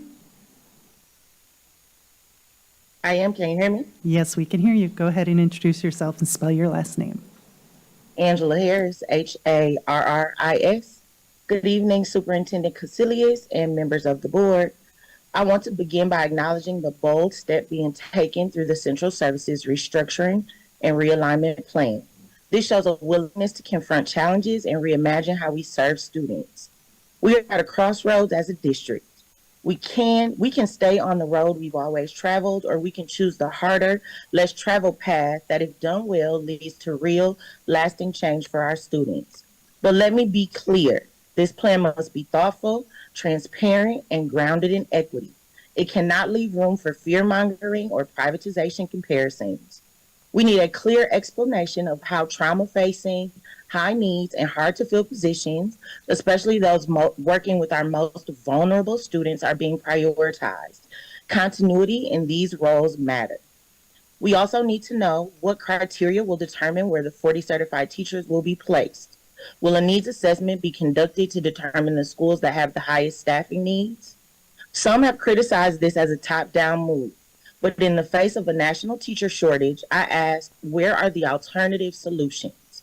Reinvesting in our schools by placing certified veteran teachers directly with students is one of the most effective ways to raise academic achievement. If done right, this realignment is a step forward. It can strengthen our schools and address chronic staffing gaps in high needs areas.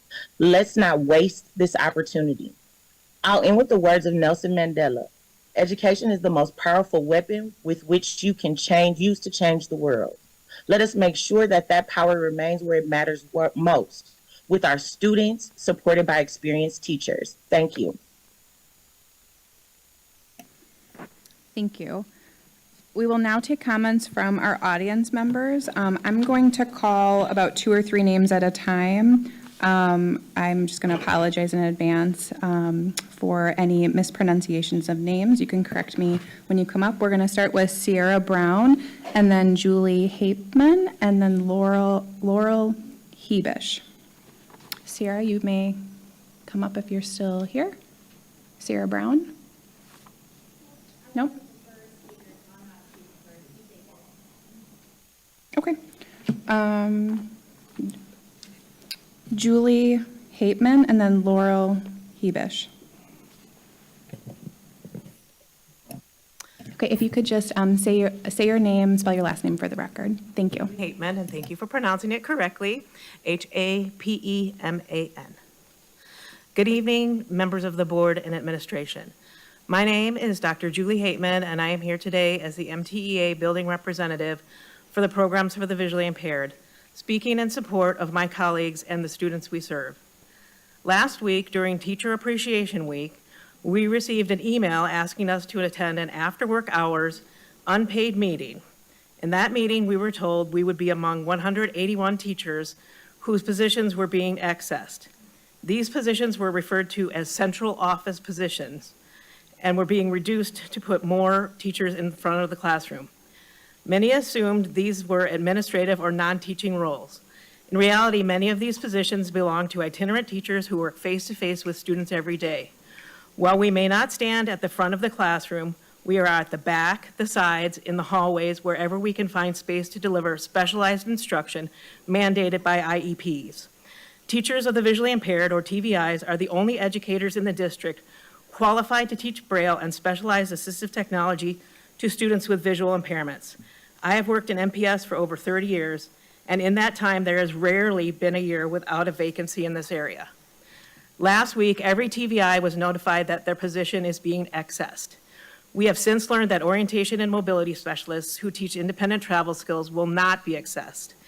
While I am one of those specialists, I am here to advocate for my TVI colleagues.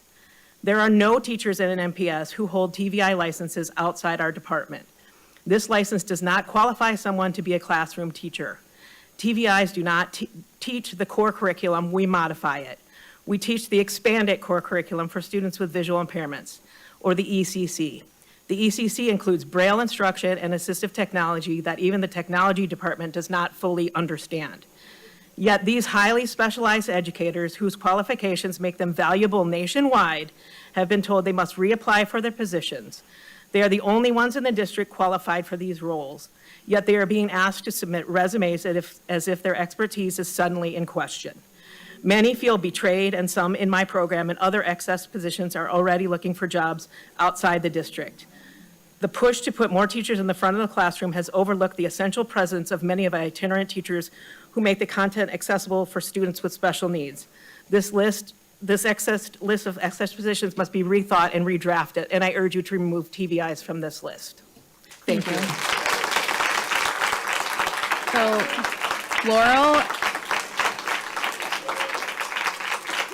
Laurel, and then after Laurel, we'll have Robin Harris. Hi, my name is Laurel Heebsch, Heebsh. I am an MPS lifer. I attended MPS for 15 years, K-3 through graduation at McDowell, Golda Meir, Samuel Morrison, Rufus King. I'm a Milwaukee resident and have been almost my whole life. I'm currently in my 23rd year of working for MPS and currently serving as a special education transition coordinator. 22 of those 23 years have been at Bradley Tech. So I'm dedicated, you can tell. Last week was the most disappointed that I've ever been in MPS. The budget-driven accessing broke all the rules that I've known MPS to follow in those, almost 40 years. So not only am I heartbroken that I was accessed, but I'm sad for the other transition coordinators and all of the fantastic staff members who work with students every day and were dismissed because their jobs are based at central office instead of being attached to a school. I think this will cause more vacancies and talent loss over time as staff lose faith in the district. So as many of my concerns as I can get through in the next minute, accessing in departments that are retaining some staff should have happened based on seniority. This process should have happened during the normal hiring timeline in the late winter. That would have given the staff chance to apply for any internal jobs that their licenses qualify for them for. And if that was not possible during the 24-25 school year, it should have been pushed to 25-26. Staff should have gotten more information about the options available and more time to make their first decisions. There should have been a list of all positions available for fall 26, including teaching vacancies and the newly created positions that are being hired for in June. Vacancies should be posted publicly all the time. We say that we don't have enough applicants. No wonder, seeing as right now there are no teaching positions posted. How on earth can we find talented teachers if we have no job openings? For those who did choose to be reassigned, when there's an open position and a school that wants that person, they should be assigned that position. There should be no holding of position schools or worse schools. A vacancy is a vacancy. We should have had more information, questions about the June interviews, and questions about the pay scale that was very glossed over and concerns a lot of people. Thank you for your testimony. Robin Harris, and then Danielle Milky. Hello, my name is Robin Harris, Harris, Director Zombor, Superintendent Casilius, and members of the board. This is my 19th year serving the students and teachers of Milwaukee Public Schools, first as a student teacher, then as a high school English teacher, school support teacher, and now in my second year as one of the 3 district literacy coaches. I serve all high schools. I am one of the 181 teacher leaders that were accessed on Friday. This move will not address teacher vacancies and shortages in any meaningful way. Instead, this will be highly detrimental to our district, both academically and financially, while further damaging the culture of the workplace. We learned just moments ago that the release of the superintendent's new organizational chart does have some administrative cuts. However, there will be an addition of 12 positions, and this will be cost neutral, saving no money. Teachers are not one-size-fit-all game board chips that can be moved around interchangeably. The 181 excess teachers serve a wide range of departments and programs, making the certifications, licensure, talents, and abilities of this group just as varied. MPS's most understaffed teacher areas are in elementary education and middle and high school math and science. Personally, I am a high school English teacher. Currently, there are no positions in MPS open for this. While positions may open in my content area in the coming months, I have met several student teachers serving in our high schools now, excited to be finishing their semesters, looking forward to starting a career in Milwaukee Public Schools, where hopefully I and someone else will be here to support them. This process will be costly, with 141 positions to fill. Let's say on the low end, 3 candidates per position are interviewed. That would be roughly 450 interviews that would need to be completed in less than 2 months. This is in addition to all the other hiring that needs to be done for our district. Considering that strengthening our human resources is specifically outlined as goal 2 in the operational audit, this seems like setting up our system for certain failure. Dr. Caselli has mentioned an outside firm that may need to be hired by the district to assist if HR is unable to handle this enormous task, which of course would also cut into the possible savings. Lastly, this decision has caused unnecessary emotional turmoil and stoked the familiar flames of the culture of fear mentioned in the operational audit. Please reconsider this decision, reinstate all 181 teacher positions for this next school year. Wait to read the academic audit that will be released in just a couple weeks, as has been mentioned. Follow the steps and guidelines outlined in both audits and start holding the listening sessions mentioned in the operational audit timeline. Thank you. Thank you.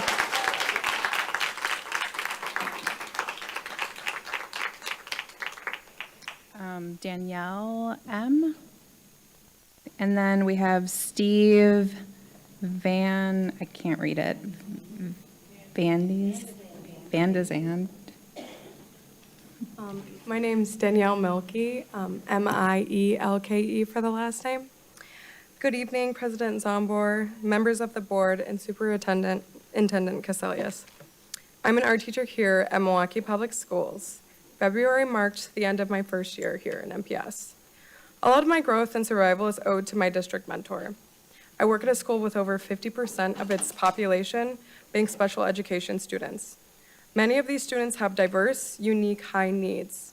My district mentor paired me with district resources to adapt my curriculum to my students' needs. My mentor has modeled for me classroom management routines and supported me in implementing them myself.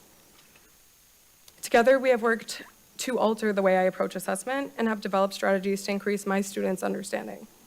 When I found out my full-time position will no longer exist at my school next year, my coach seamlessly transitioned me through the application process.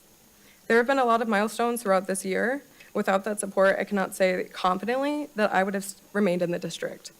If we want to retain new teachers need direct support. Thank you. So Steve, and then Kara Slingerland, and then Angela Robinson. Steve Vandezand, Vande, space, capital Z as in zebra, Ande. President Zombor, members of the board, Superintendent Caselius. In her May 7th email, Dr. Caselius stated, "Our students deserve highly effective teachers in front of them in the classroom." I agree wholeheartedly.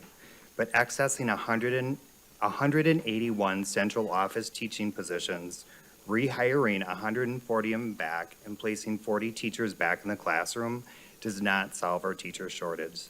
It's a short-term fix, not a sustainable solution. This is about throwing all of us out and starting over. It is rehiring, but it is not restructuring. As someone directly affected, I want to emphasize my work in recruiting and retaining visual art teachers. You just heard from one of them. Particularly through my role as a coach and co-leading a long-standing partnership with UWM to create licensure pathways. This work has helped build stability in our art rooms. In visual arts, the projected vacancies for next year do not reflect a shortage. For example, in visual arts, there are 2 full-time vacancies. Of those 2 full-time vacancies, both schools combined through Cycle A and Cycle B received 17 applicants. Not one was hired. This is not a lack of candidates. This is a school-level leadership and hiring process failure, and it needs to be addressed immediately. Most critically, this restructuring undermines retention efforts that have been years in the making. By cutting teacher leaders and coaches, those actively supporting educators in schools daily, we risk increasing turnover. Placing 40 teachers back into the classroom won't address core issues like respect, personal safety, and working conditions, which are the real reasons why teachers leave. On May 8th, during her virtual meeting with staff who had been accessed, Dr. Caselius reminded us of two salient points. One, she has been in her position for 8 weeks and has not yet met with all of her stakeholders. And two, those affected by the restructuring work for her and can be reassigned at her discretion. Members of the board, I urge you to offer the same advice. Dr. Caselius has been in her role for 8 weeks. Encourage her to meet with all of her stakeholders before making such sweeping decisions. And two, she serves at the direction of this board, and you have the discretion to reassess her decisions. Thank you for your testimony. Cara Slingerland and Angela Robin is next, and then Megan O. Okay, you may go ahead. Kara Slingerland, Slingerland. President Zombour, members of the board, and Dr. Caselius. The wholesale accessing of 181 teachers is damaging. It doesn't improve academic outcomes for our students, but it does contribute to the culture of fear that plagues our district because it sets a dangerous precedent for removing large swaths of teachers from buildings in a way that is indistinguishable from turnaround models that failed in other cities. We all agree that things need to change, but this hasty decision is not the way. First, this accessing move is damaging for financial reasons. The academic audit, one of the two audits that the state spent over $5 million on, will be released in less than 2 weeks. And this move that only affects the Office of Academics was executed extremely prematurely. The board has a fiscal, civic, and pedagogical responsibility to see what this audit says before taking drastic action in the Office of Academics. Yesterday, Dr. Caselius accepted $500,000 from Milwaukee's business community to implement changes from the audits. The cost of hiring 140 people who weren't mentioned once in the audit, using the national hiring cost average of $4,700 a person, exceeds this $500,000 by over $200,000. HR was so overwhelmed today that they weren't accepting phone calls, and our positions aren't even posted yet. Please don't make a financial mistake. Wait. Next, this accessing and restructuring is damaging for academic reasons. If it was really about filling vacant classrooms, then we would have been given the professional respect to interview at schools during the hiring cycles. We'd have more support for teachers, not just principals. Additionally, the coaches currently in their positions are trained in classroom management protocols, reading small group instruction, letters, courageous conversations about race, and student-centered coaching, and we give these trainings as well. All of these things directly and positively impact academics. Letters training, the science of reading training to fulfill the Act 20 requirement, is supported almost solely by coaches on PD days. Coaches have been through a year of the training already, and many are working to become district letters trainers. This move also cuts one literacy coach position and one early literacy coach position. New people will have to start over next year, and our students will have to wait longer to have highly trained people supporting them. Don't make an academic mistake, wait. The 29 recommendations from the operational audit do not mention us at all. Uprooting 181 teacher positions is not even a low priority, it isn't a priority. Nor is adding 2 attorneys. What is recommended in the audit? Dr. Caselius should be conducting a listening tour. We're speaking, are you listening? Thank you.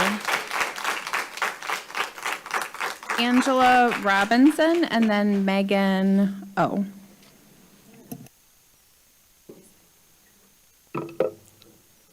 Good evening.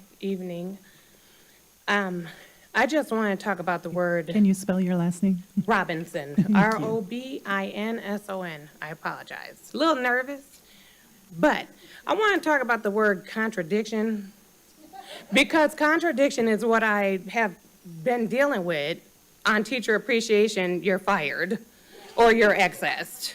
All 181 of you teachers who are the hardest working teachers that we already know that we have, but we're going to put you back in the classroom. It's not about a reflection of your work. It's about a budget crisis. It's about a teacher shortage. when I already got my contract for next year though. But then it was superseded, I believe the word is, with the excess letter. So that part, we didn't get to be part of the fair hearing process. We are not part of the nepotism that I believe you were trying to get rid of. Maybe hire more, I don't know. But what is the fair hearing practice? You're causing a hostile work environment, a possible bigger teacher shortage. 8 weeks, never met us, never walked along our side with us. I'm a special ed educator that works with science teachers, so I'm the first Black woman in a science position that is now being accessed. Wonder who's going to take my place. So that being said, I'm in the trenches with the children and the teachers and the parents and the staff and the principals every day helping with, I helped with a SIP today. I helped with, I co-taught today with some hostile ninth graders. I worked with them.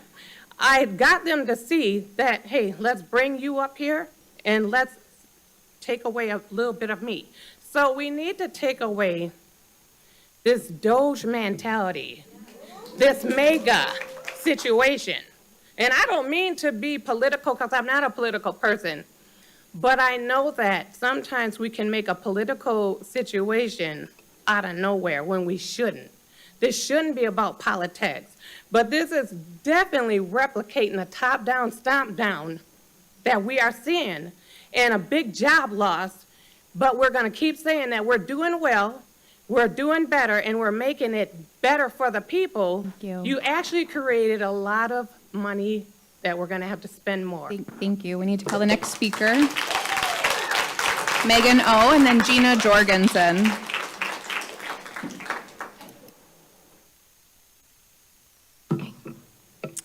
My name is Megan Olezek. That's Olesezek. I am a permit teacher at South Division High School. I'm here to express my support and gratitude for everything that the teacher leaders have done for me.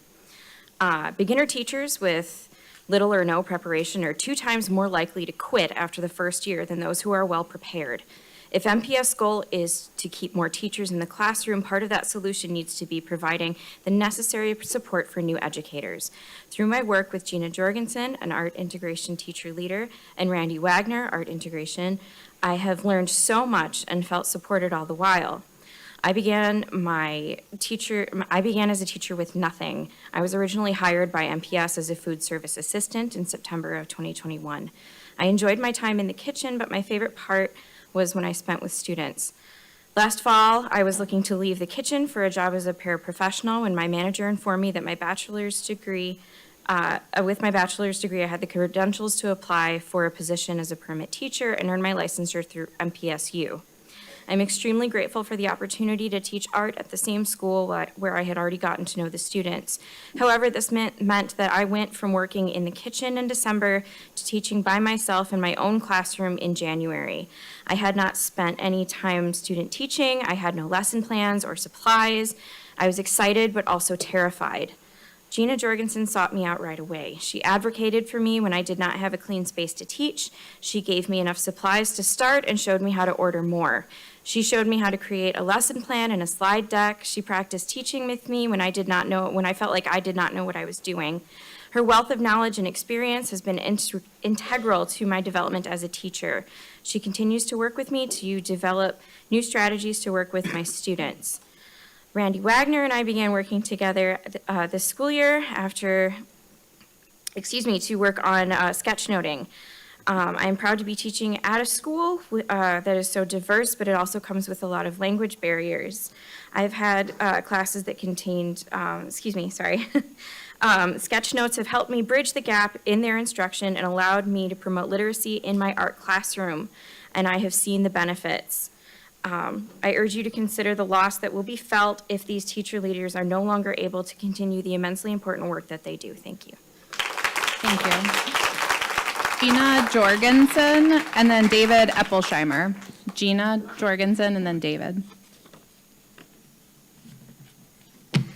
Good evening, President Zomber, board members, and Dr. Casilius. My name is Gina Jorgensen, Jorgensen. Just as last year, when my position was excess and error, I have mentee letters for each one of you. So I'd like to hand these to you, read at your leisure. So I've worked with for the students of Milwaukee Public Schools for the past 26 years, most recently as a visual arts teacher leader position. And thank you, Megan, for all the kind words. I would like to clear up some misconceptions that maybe that you all might have what the difference is between a visual arts teacher leader and an arts integration teacher leader. Steve, who just talked, he is an arts integration teacher. I am a coach for teachers in the classroom. We have a little bit different, well, quite a bit different job responsibilities. So art integration coaches work with new and veteran classroom teachers, not just art, all over the district, all different levels, to teach them tools to engage learners to increase literacy and math competencies. A visual art teacher leader often works directly with new and veteran teachers who have zero experience and no certification. We teach them everything from ground zero, as Megan just noted. We write curriculum, we plan and facilitate professional development in addition to providing our mentees with academic support. Why is MPS cutting coaching positions that retain teachers in our schools when we are trying to retain them in a teacher shortage? We keep these educators in the classroom. We truly, truly do. We have 5 of them in the audience right here, probably more than any area in their district. We have 5 art teachers sitting in this audience. As I just passed, there's several letters from past and current mentees that just say that. They say that our quality professional development, handcrafted curriculum, and arts initiatives that we lead them, keep them in the classroom, and so much more. You're not just cutting positions, you're cutting people who forge strong relationships with schools and mentees. Also, please note that our fine arts manager, who is amazing, serves as our curriculum specialist because she has an art background, which saves the district money because we don't have an art curriculum specialist. Additionally, when administration goes back on critical agreements like seniority, there can't be any trust. So please make this right immediately and restore the arts integration positions. We just want you to know that I hear this all the time. Teachers tell me all the time, I would quit, Gina, if I didn't have you. I can't tell you how many times people have called me and I've run to their classroom. We need to call the next speaker, but you can email the rest of your testimony if there's more. Thank you, I'm finished. Thank you. David Eppelsheimer, and then Fazia Habib.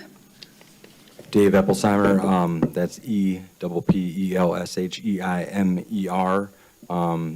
Director Zombour, members of the board.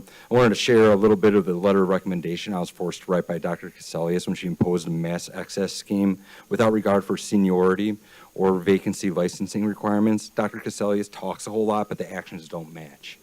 If she cared about career and tech ed, she wouldn't be gutting transition coordinator staff. The transition coordinator, this is what I wrote about our transition coordinator that I work with and I have worked with for more than a decade.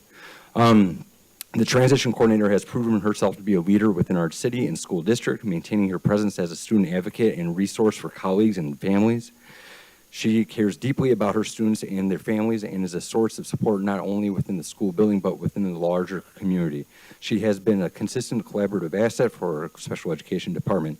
During a department meeting in November 2024, I said that her work and the work of other transition coordinators has allowed me to feel like I am effectively meeting the needs of students for the first time in years. Transition coordinators are looking at not just mass accessing, but vast cuts, possibly 33% of their staff. During a recent discussion I had with Dr. Brenda Casilius only 12 days ago, I had the opportunity to tell the MPS superintendent how pleased I was to see her join us and our high school students and staff for the National Apprenticeship Day trade fair at American Family Field with the local trade unions and employers.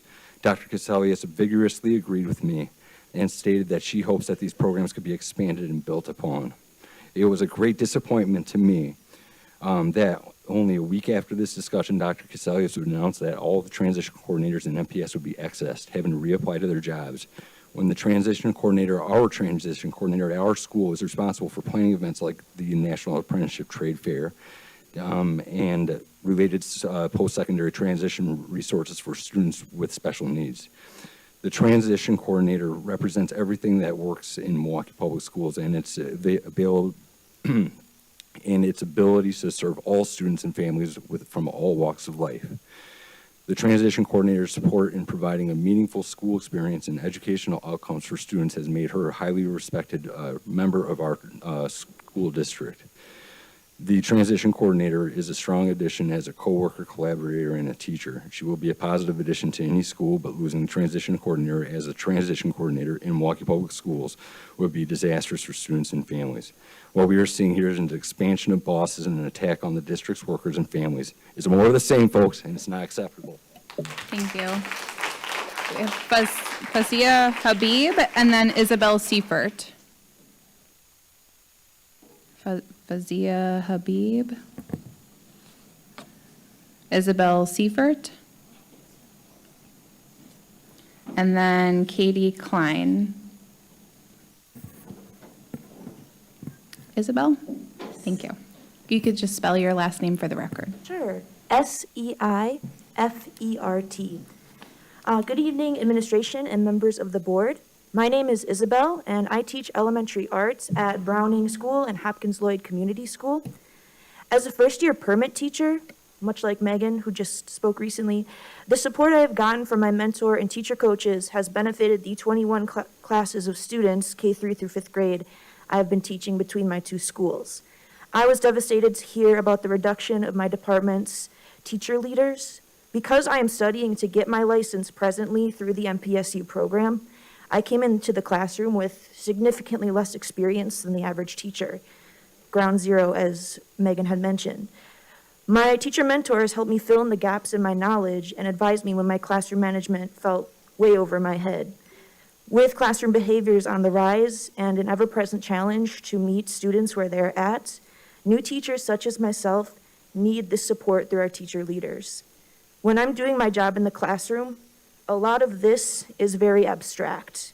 The face-to-face support and the advice based on years of experience from my mentors and teacher leaders are real.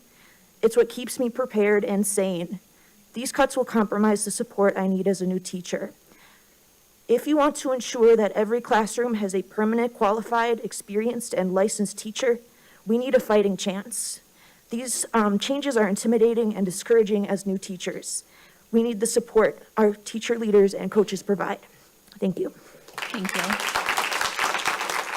Katie Klein and then Ingrid Walker-Henry.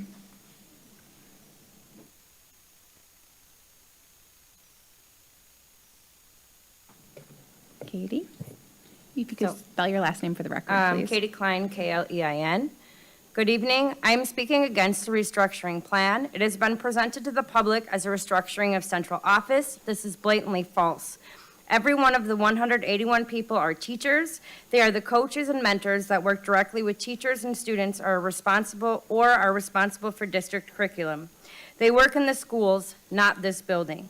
These teachers were notified on Wednesday, May 7th, during Teacher Appreciation Week.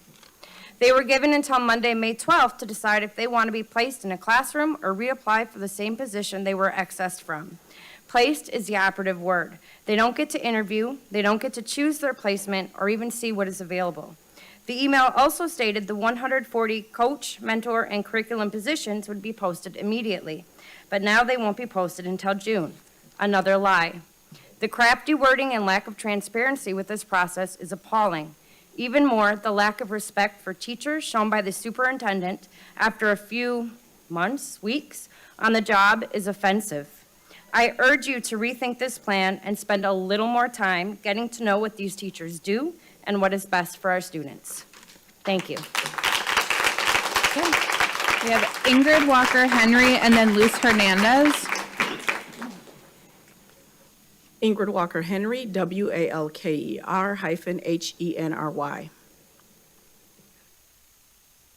As a leader, there are many decisions that you face. In those decisions, you're tasked with addressing challenges and calculating how you want to go about addressing those challenges.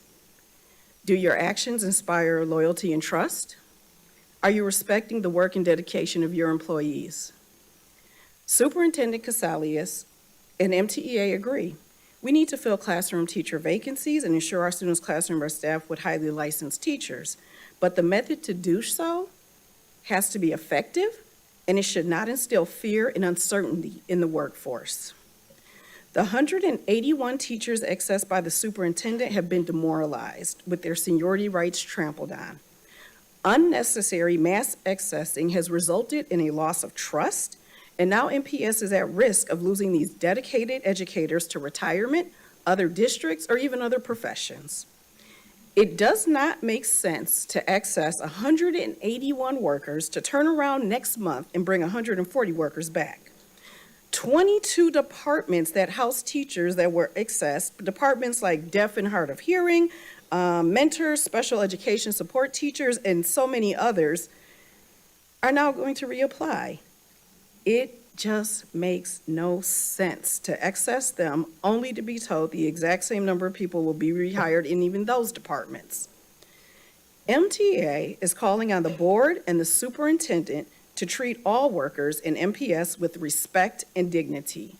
Mass accessing and ignoring seniority should never be the way MPS administration treats any of its employees. Thank you. Luz Hernandez, and then Nick Honorato. Luz Hernandez, Hernandez, bilingual teacher and MTEA vice president. Good evening to all of you. As a teacher in bilingual classrooms for 28 years at Riley and Allenfield, I am appalled that the bilingual department has been needlessly accessed. Currently, there are 6,641 students enrolled in MPS Bilingual, in the MPS Bilingual program, and growing every year. They are part of 12,098 English learners in the district as of May 6, 2025. That's 17.6% of the total student enrollment. Research and best pedagogical practices continuously evolve, and the training bilingual and ESL teachers receive by the very competent workers who support us in the bilingual department is immeasurable. It was the highly dedicated bilingual teachers with many years of experience in the classroom hired by the bilingual department who taught me, along with all of my colleagues in bilingual schools across this district, about biliteracy and oracy paragraphs and bridging and so much more throughout the course of my bilingual teaching career. It is because they taught me that I was able to teach my students these innovative practices.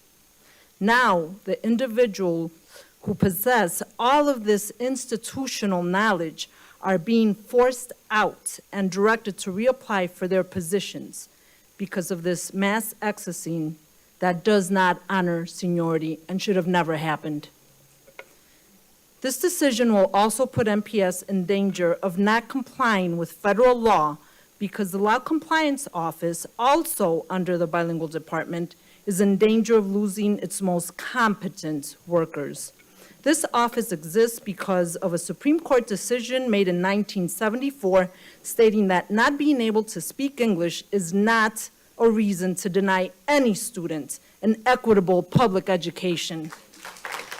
These are the teachers who conduct initial language assessments to determine the appropriate placement of bilingual students, ensuring the district is affirming the rights of English learners in compliance with the law.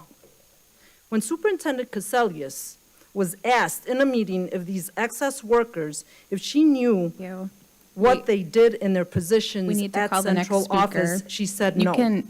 Thank you. Nick Honorato, and then Luke Stratner.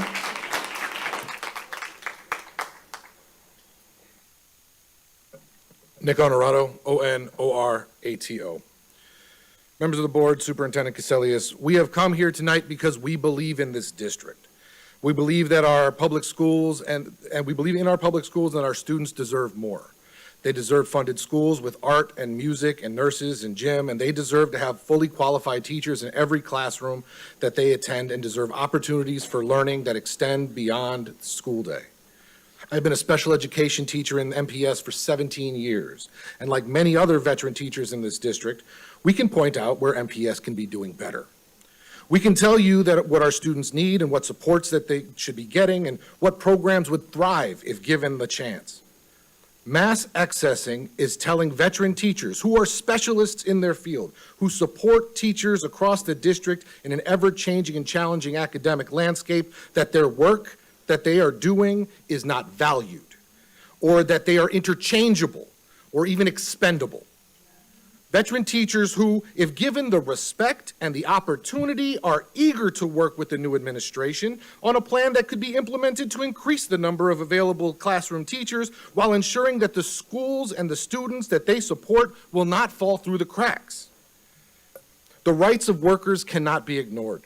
Superintendent Cassellius, if you want to build meaningful collaboration with educators and workers, then you cannot blithely dismiss the work that they are doing and the time that they have given to this district. The mass accessing of workers without consideration of seniority or the workers' rights is unacceptable. And I will say this, we have no confidence that HR is capable of posting, interviewing, hiring for 140 positions in the time that's allotted. MTEA is willing to work with MPS, but not at the cost of demoralizing our public education workers who have dedicated their careers to the students in Milwaukee Public Schools. Thank you. Thank you. Luke Stratner and then Lucas Weir.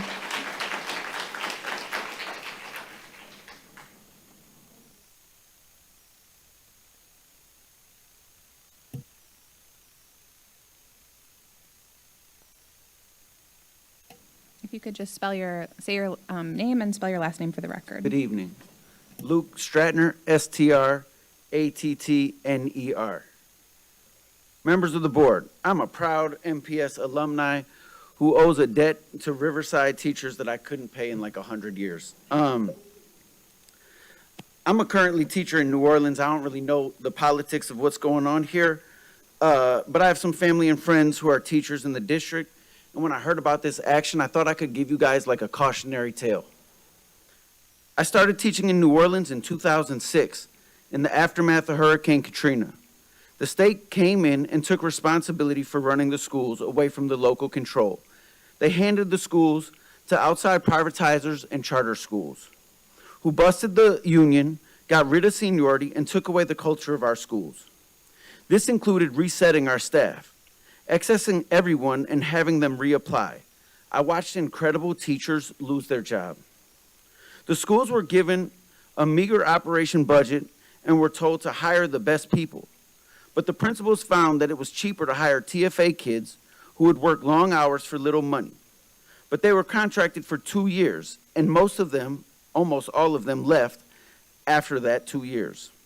This made it impossible to build community and forced veteran teachers to leave the city to neighboring parishes. And while that district started to improve, New Orleans suffered greatly.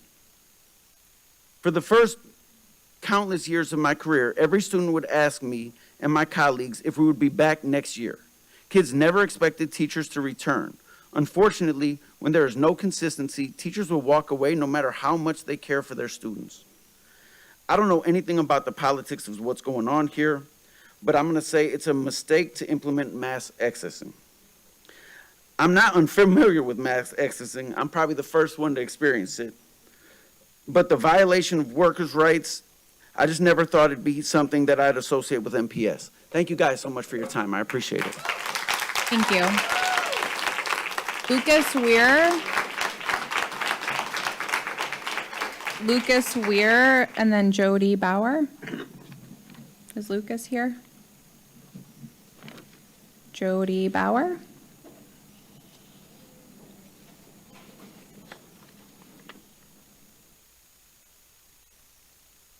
Hello, my name is Jody Bauer, spelled B-A-U-E-R. Good evening, President Zambor, Dr. Casalius, and members of the board. There's little I can say that my colleagues haven't said with much consideration, but I wanted to highlight that in the restructuring plan, there seems to be a lot of room made to support those in administrative roles, both in and out of schools. I heard Superintendent Casilius emphasize that this will leave room for principals and superintendents to be the instructional leaders that their jobs originally called for.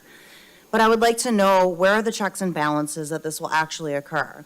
How can we be certain that this plan, which opts to support administration, will trickle down into benefiting those of us who are directly supporting students in classroom roles? As teachers, we are being told that there isn't enough money for us. We are being told that our expertise or years of experience are irrelevant, since we can all be accessed simultaneously in light of a restructuring that continues to fortify its administrative levels.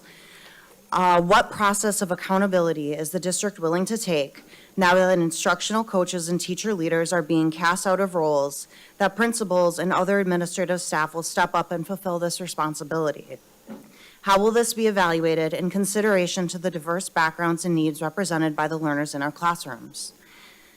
Building a professional relationship takes trust, but this needs to be reciprocal with an understanding that every individual here fighting for their job is also fighting with a level of education, expertise, and experience that backs their position.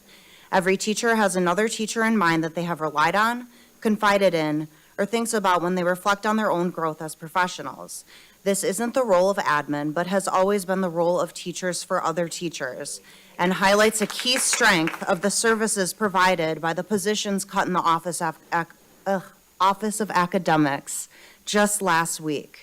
And ultimately, the dramatic disruption of those services is an insult to students, families, and the professional community in this district, and is harmful to those working to provide direct and equitable efforts where they matter the most.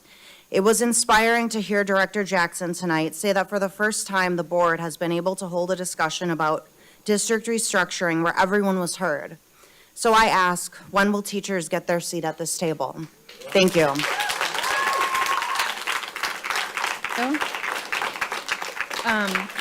I'm just going to call Sierra Brown again and Lucas Weir. Or did Sierra and Lucas leave?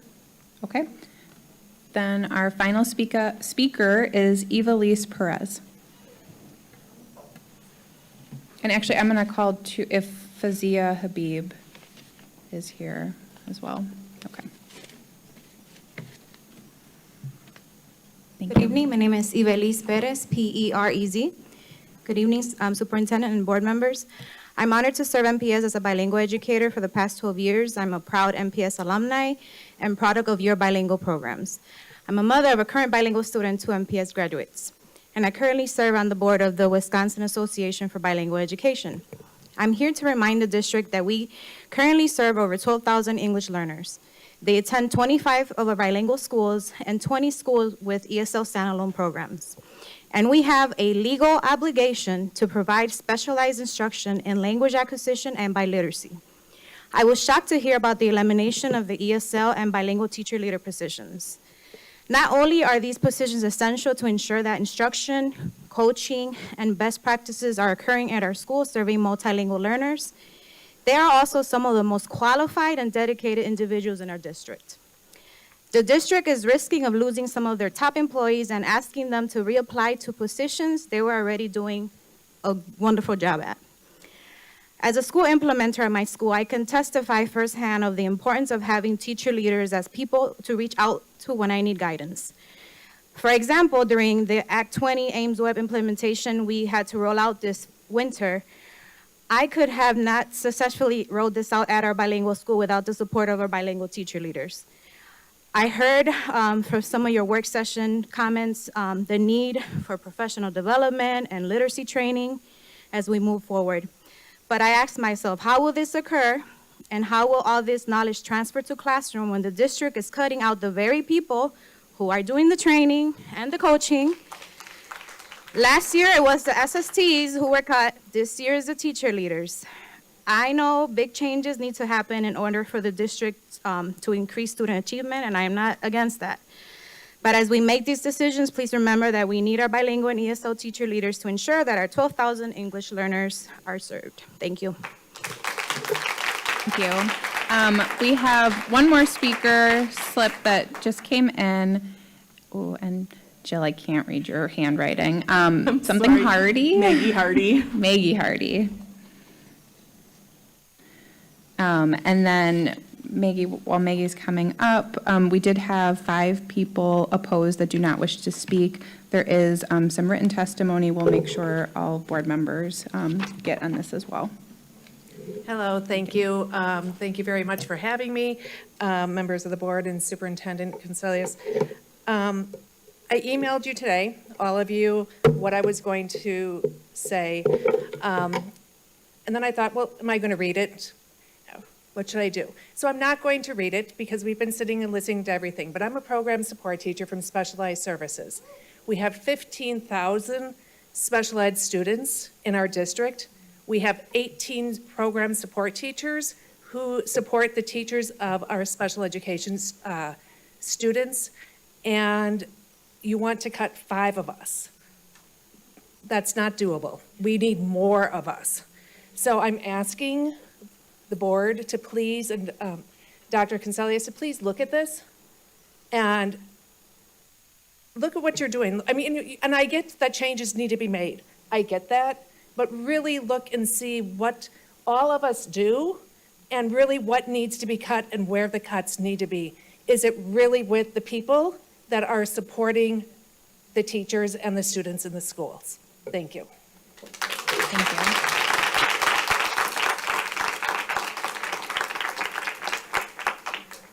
Okay, that concludes the public hearing.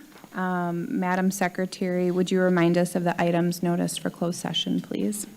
Madam President, 2 items were noticed for closed session. Item 1 is action on a request for a closed session for the purpose of considering collective bargaining negotiation strategy with respect to wages. Item 2 is consideration of and possible action on a settlement agreement. The recommendation is that the board retire to closed session to consider these items.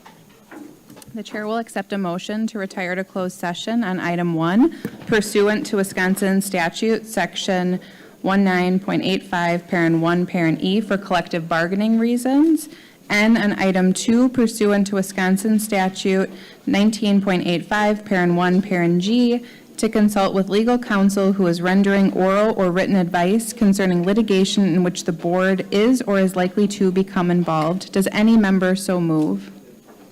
Director Seamson.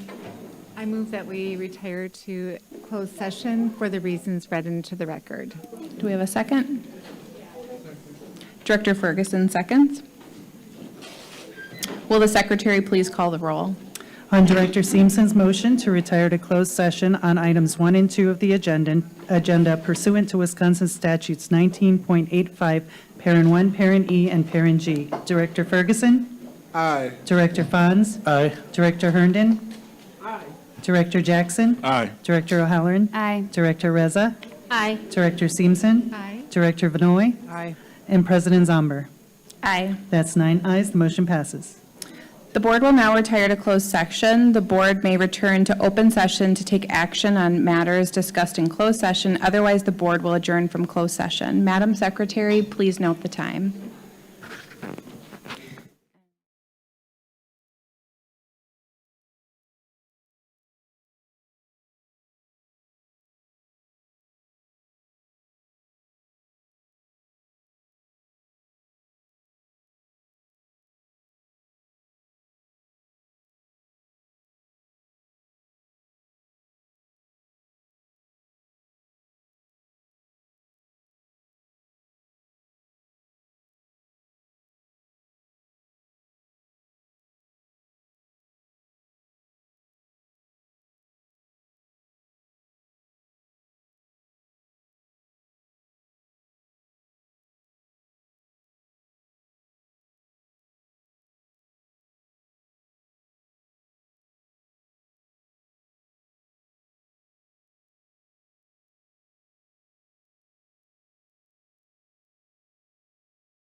Milwaukee Board of School Directors will return to order.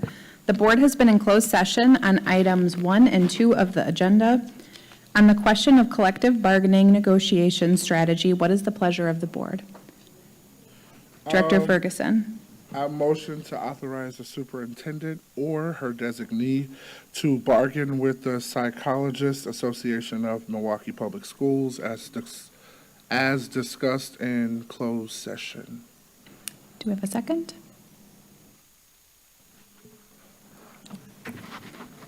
Director Reza. I second a motion. Okay. If there's no further discussion, the secretary will please call the roll.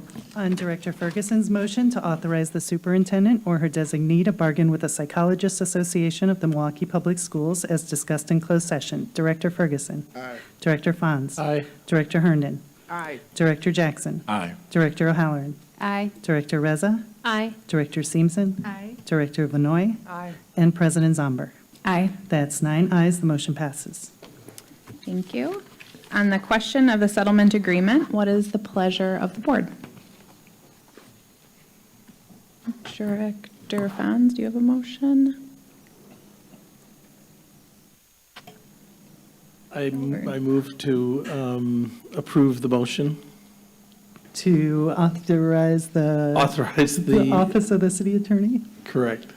to negotiate a settlement agreement? I do.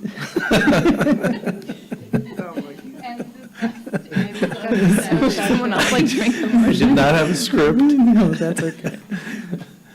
All right, go ahead. Madam Secretary, do you want to read the motion? I'm hearing that there is a motion to authorize the Office of the City Attorney to negotiate a settlement agreement as discussed in closed session. Okay, do we have a second? Director Jackson? We have a second. All right. On Director Fonz's motion to authorize the Office of the City Attorney to negotiate a settlement agreement as discussed in closed session, Director Ferguson. I do. Director Fonz. Aye. Director Herndon. Aye. Director Jackson. Director O'Halloran. Aye. Director Reza. Aye. Director Seamson. Aye. Director Vanoy. Aye. President Zomber. Aye. That's 9 ayes, the motion passes. Madam, he really set that up for you. Madam Secretary, are there any other items on tonight's agenda? Madam Chair, that was the last item on this meeting's agenda. There being no further business before the board, this meeting is adjourned.